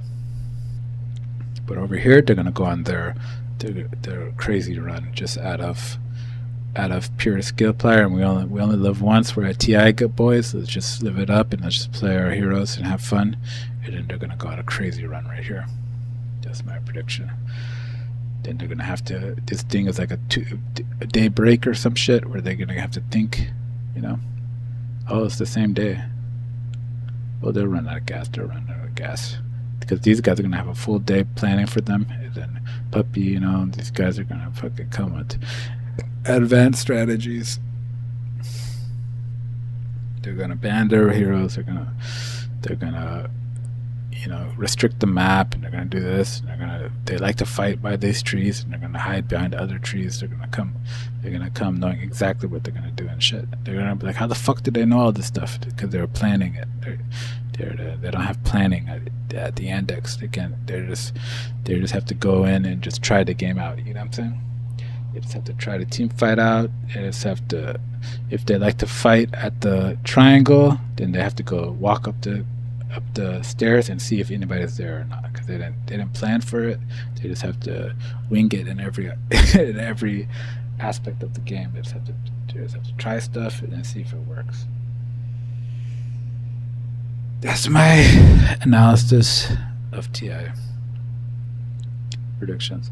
And I like keeping like this because, you know, it's the index. We'll rock with them and its vision, and then always remember, if the game goes different in the real life, that's more important. You just enjoy the fantasy, and you'd say, who the fuck cares about fantasy points? So I'm gonna get some shards over here or something.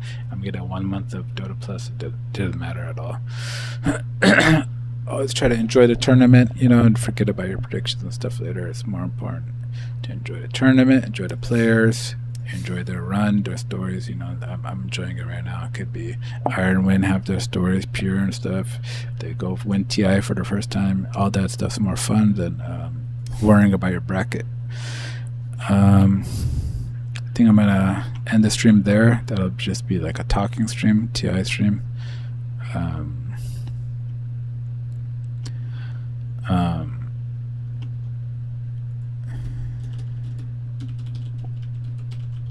I should have called it TI predictions or something.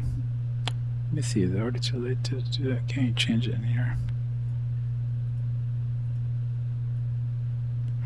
Maybe it's when you first start on stream settings. Edit. I'll put it right there. Dota 2 TI predictions. Even though no one's gonna watch, I could just at least, you know, put it out there in case people do want to get some underground opinions, you know what I'm saying, from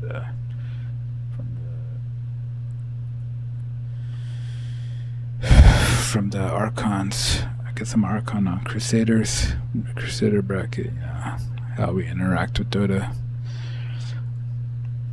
Pretty fun, good tournament. This thing was giving me spoilers. It sucks, but I did something where it shuts off now. That would give you advice on how to do it, but it's kind of complicated. You gotta ask AI to, you know, like go into your windows or some shit. Always ask AI if you have a question about stuff. Some advice.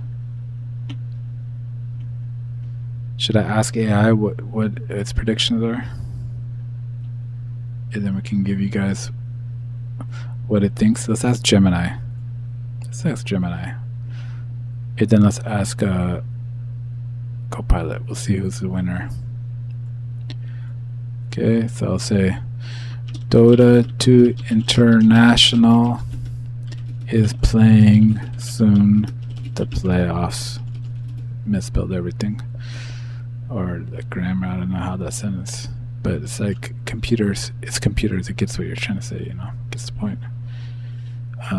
Can you give me your predictions for the playoff bracket. Maybe I'll correct it a little bit and then copy and paste it into the one. For the playoff bracket, I would like to see just 2 advances per round and reaches the next round, and who will win the tournament. If you can make a bracket like that. It's not really that good. I'll just copy and post it. I don't care. I think AI is really smart, and whoops. Yeah, it's really smart in deciphering what you're trying to say. Like, it gets it. Make a bracket, bro. Make a bracket. Go on them both at the same time. Let's see what they do. Okay, the final 8 teams for the International 296 enter double elimination main stage in Shanghai. Upper bracket quarterfinals. Team Spirits defeat Iron Wings 2-1. Team Vision defeats Boom Boys 2-0. Team Liquid defeats Team Yandex 2-1. Team Falcons defeats Enigma Galaxy 2-0. Nice. Lower bracket round 1 elimination. Boom Boys defeats Iron Wings 2-1. Iron Wings eliminated 7/8. Enigma Galaxy defeats Team Yandex 2-1. Team Yandex eliminated 7/8. Upper bracket semifinals. Team Spirit defeats Team Vision 2-0. Woo! Team Falcons defeats Team Liquid 2-1. Lower bracket quarterfinal elimination. Team Liquid defeats Boom Boys 2-0. Boom Boys eliminated 5th-6. Team Vision defeats Enigma Galaxy 2-1. Enigma eliminated 5th-6. Upper bracket final. Team Falcons defeats Team Spirits 2-1. Team Falcons advances to grand finals. Lower bracket semifinal elimination. Team Liquid defeats Team Vision 2-1. Team Vision eliminated 4th place. Team Liquid beats Vision. Okay, 4th place for Vision. Wrong. Liquid bracket final elimination. Team Spirit defeats Team Liquid 2-1. Team Spirit defeats Team Liquid 2-1. Lower bracket final. Team Spirit advances to grand finals. Team Liquid eliminated 3rd place. Grand final. Team Falcons defeats Team Spirits 3-2. Team Falcons repeat. Okay. Over Team Spirit. Falcons carried dominant team fight coordination and late game drafting versatility into this bracket, giving them the slight edge to Outlast Spirit in a grueling 5-match rematch.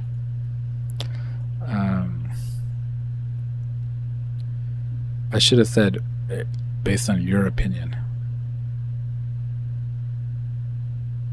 Oh, this one didn't even answer. Hello.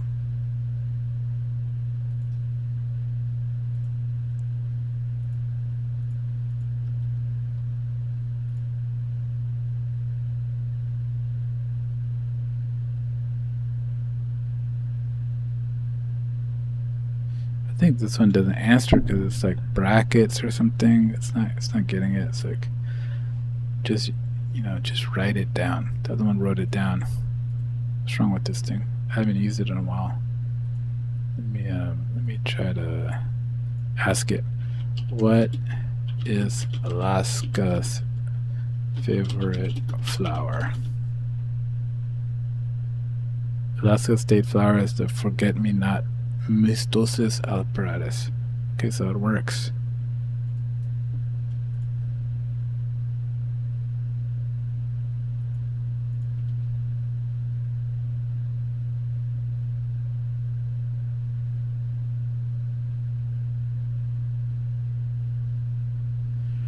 But based on your opinion.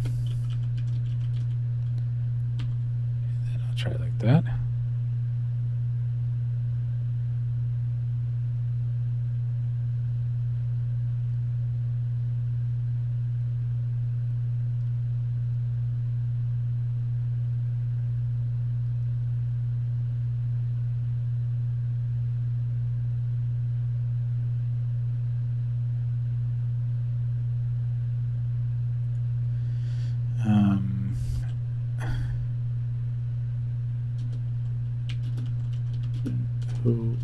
Who wins each series of upper bracket and lower bracket?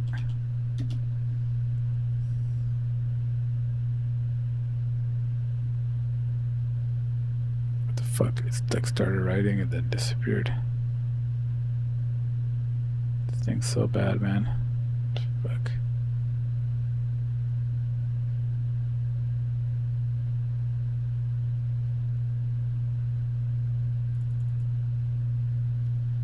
Let me try it again sometimes.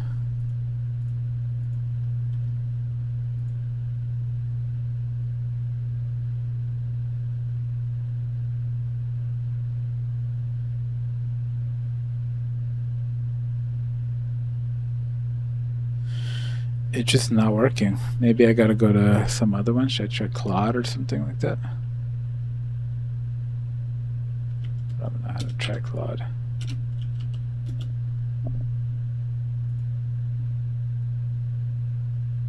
Yeah, I think I might have to sign in or some shit. Okay, let's just try my Google sign in.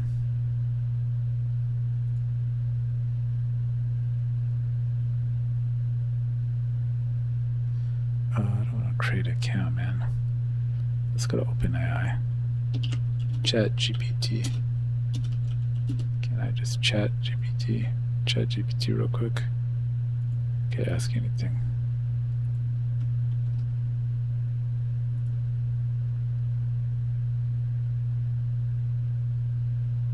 Absolutely. I checked the actual TI 2006 playoff field and bracket first. The 8 teams are Team Vision, Liquid Enigma, the playoffs starting August 20th. Here's my personal prediction. Not a copy of analyst consensus, but I'm going to be a little bold with it. My TI, wow, this one's good. It actually did a bracket too. My TI 2006 playoff prediction, upper bracket round 1.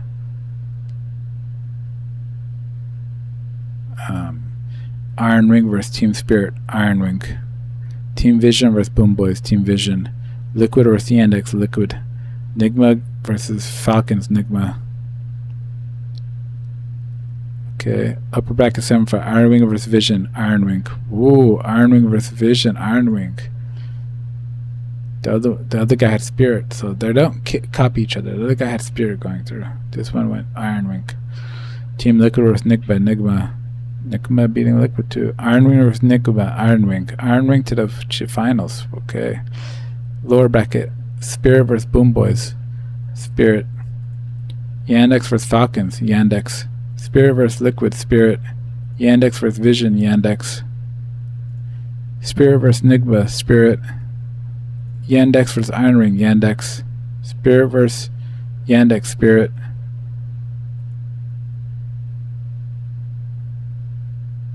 Grand Finals, Iron Ring versus Spirit. Winner, Team Spirit, champions.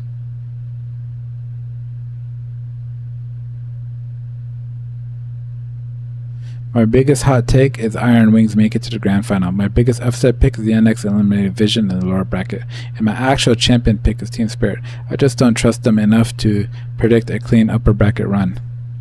The playoffs are a double elimination bracket with the non-final matches best 3 and the grand final best 5. So there's plenty of room for this bracket to go completely sideways.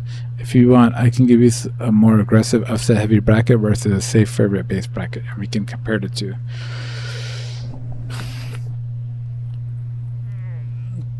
So 2 of them had Spirit in the final. Spirit versus Falcons, Spirit versus Iron Wing. Makes you want to pick Spirit in the finals, right? No, but we're not doing that. That's pretty cool though. Alright. Thanks for watching, guys. I'm going to end it there. Have a good TI. Enjoy the matches. Alright, see ya. Have a good one.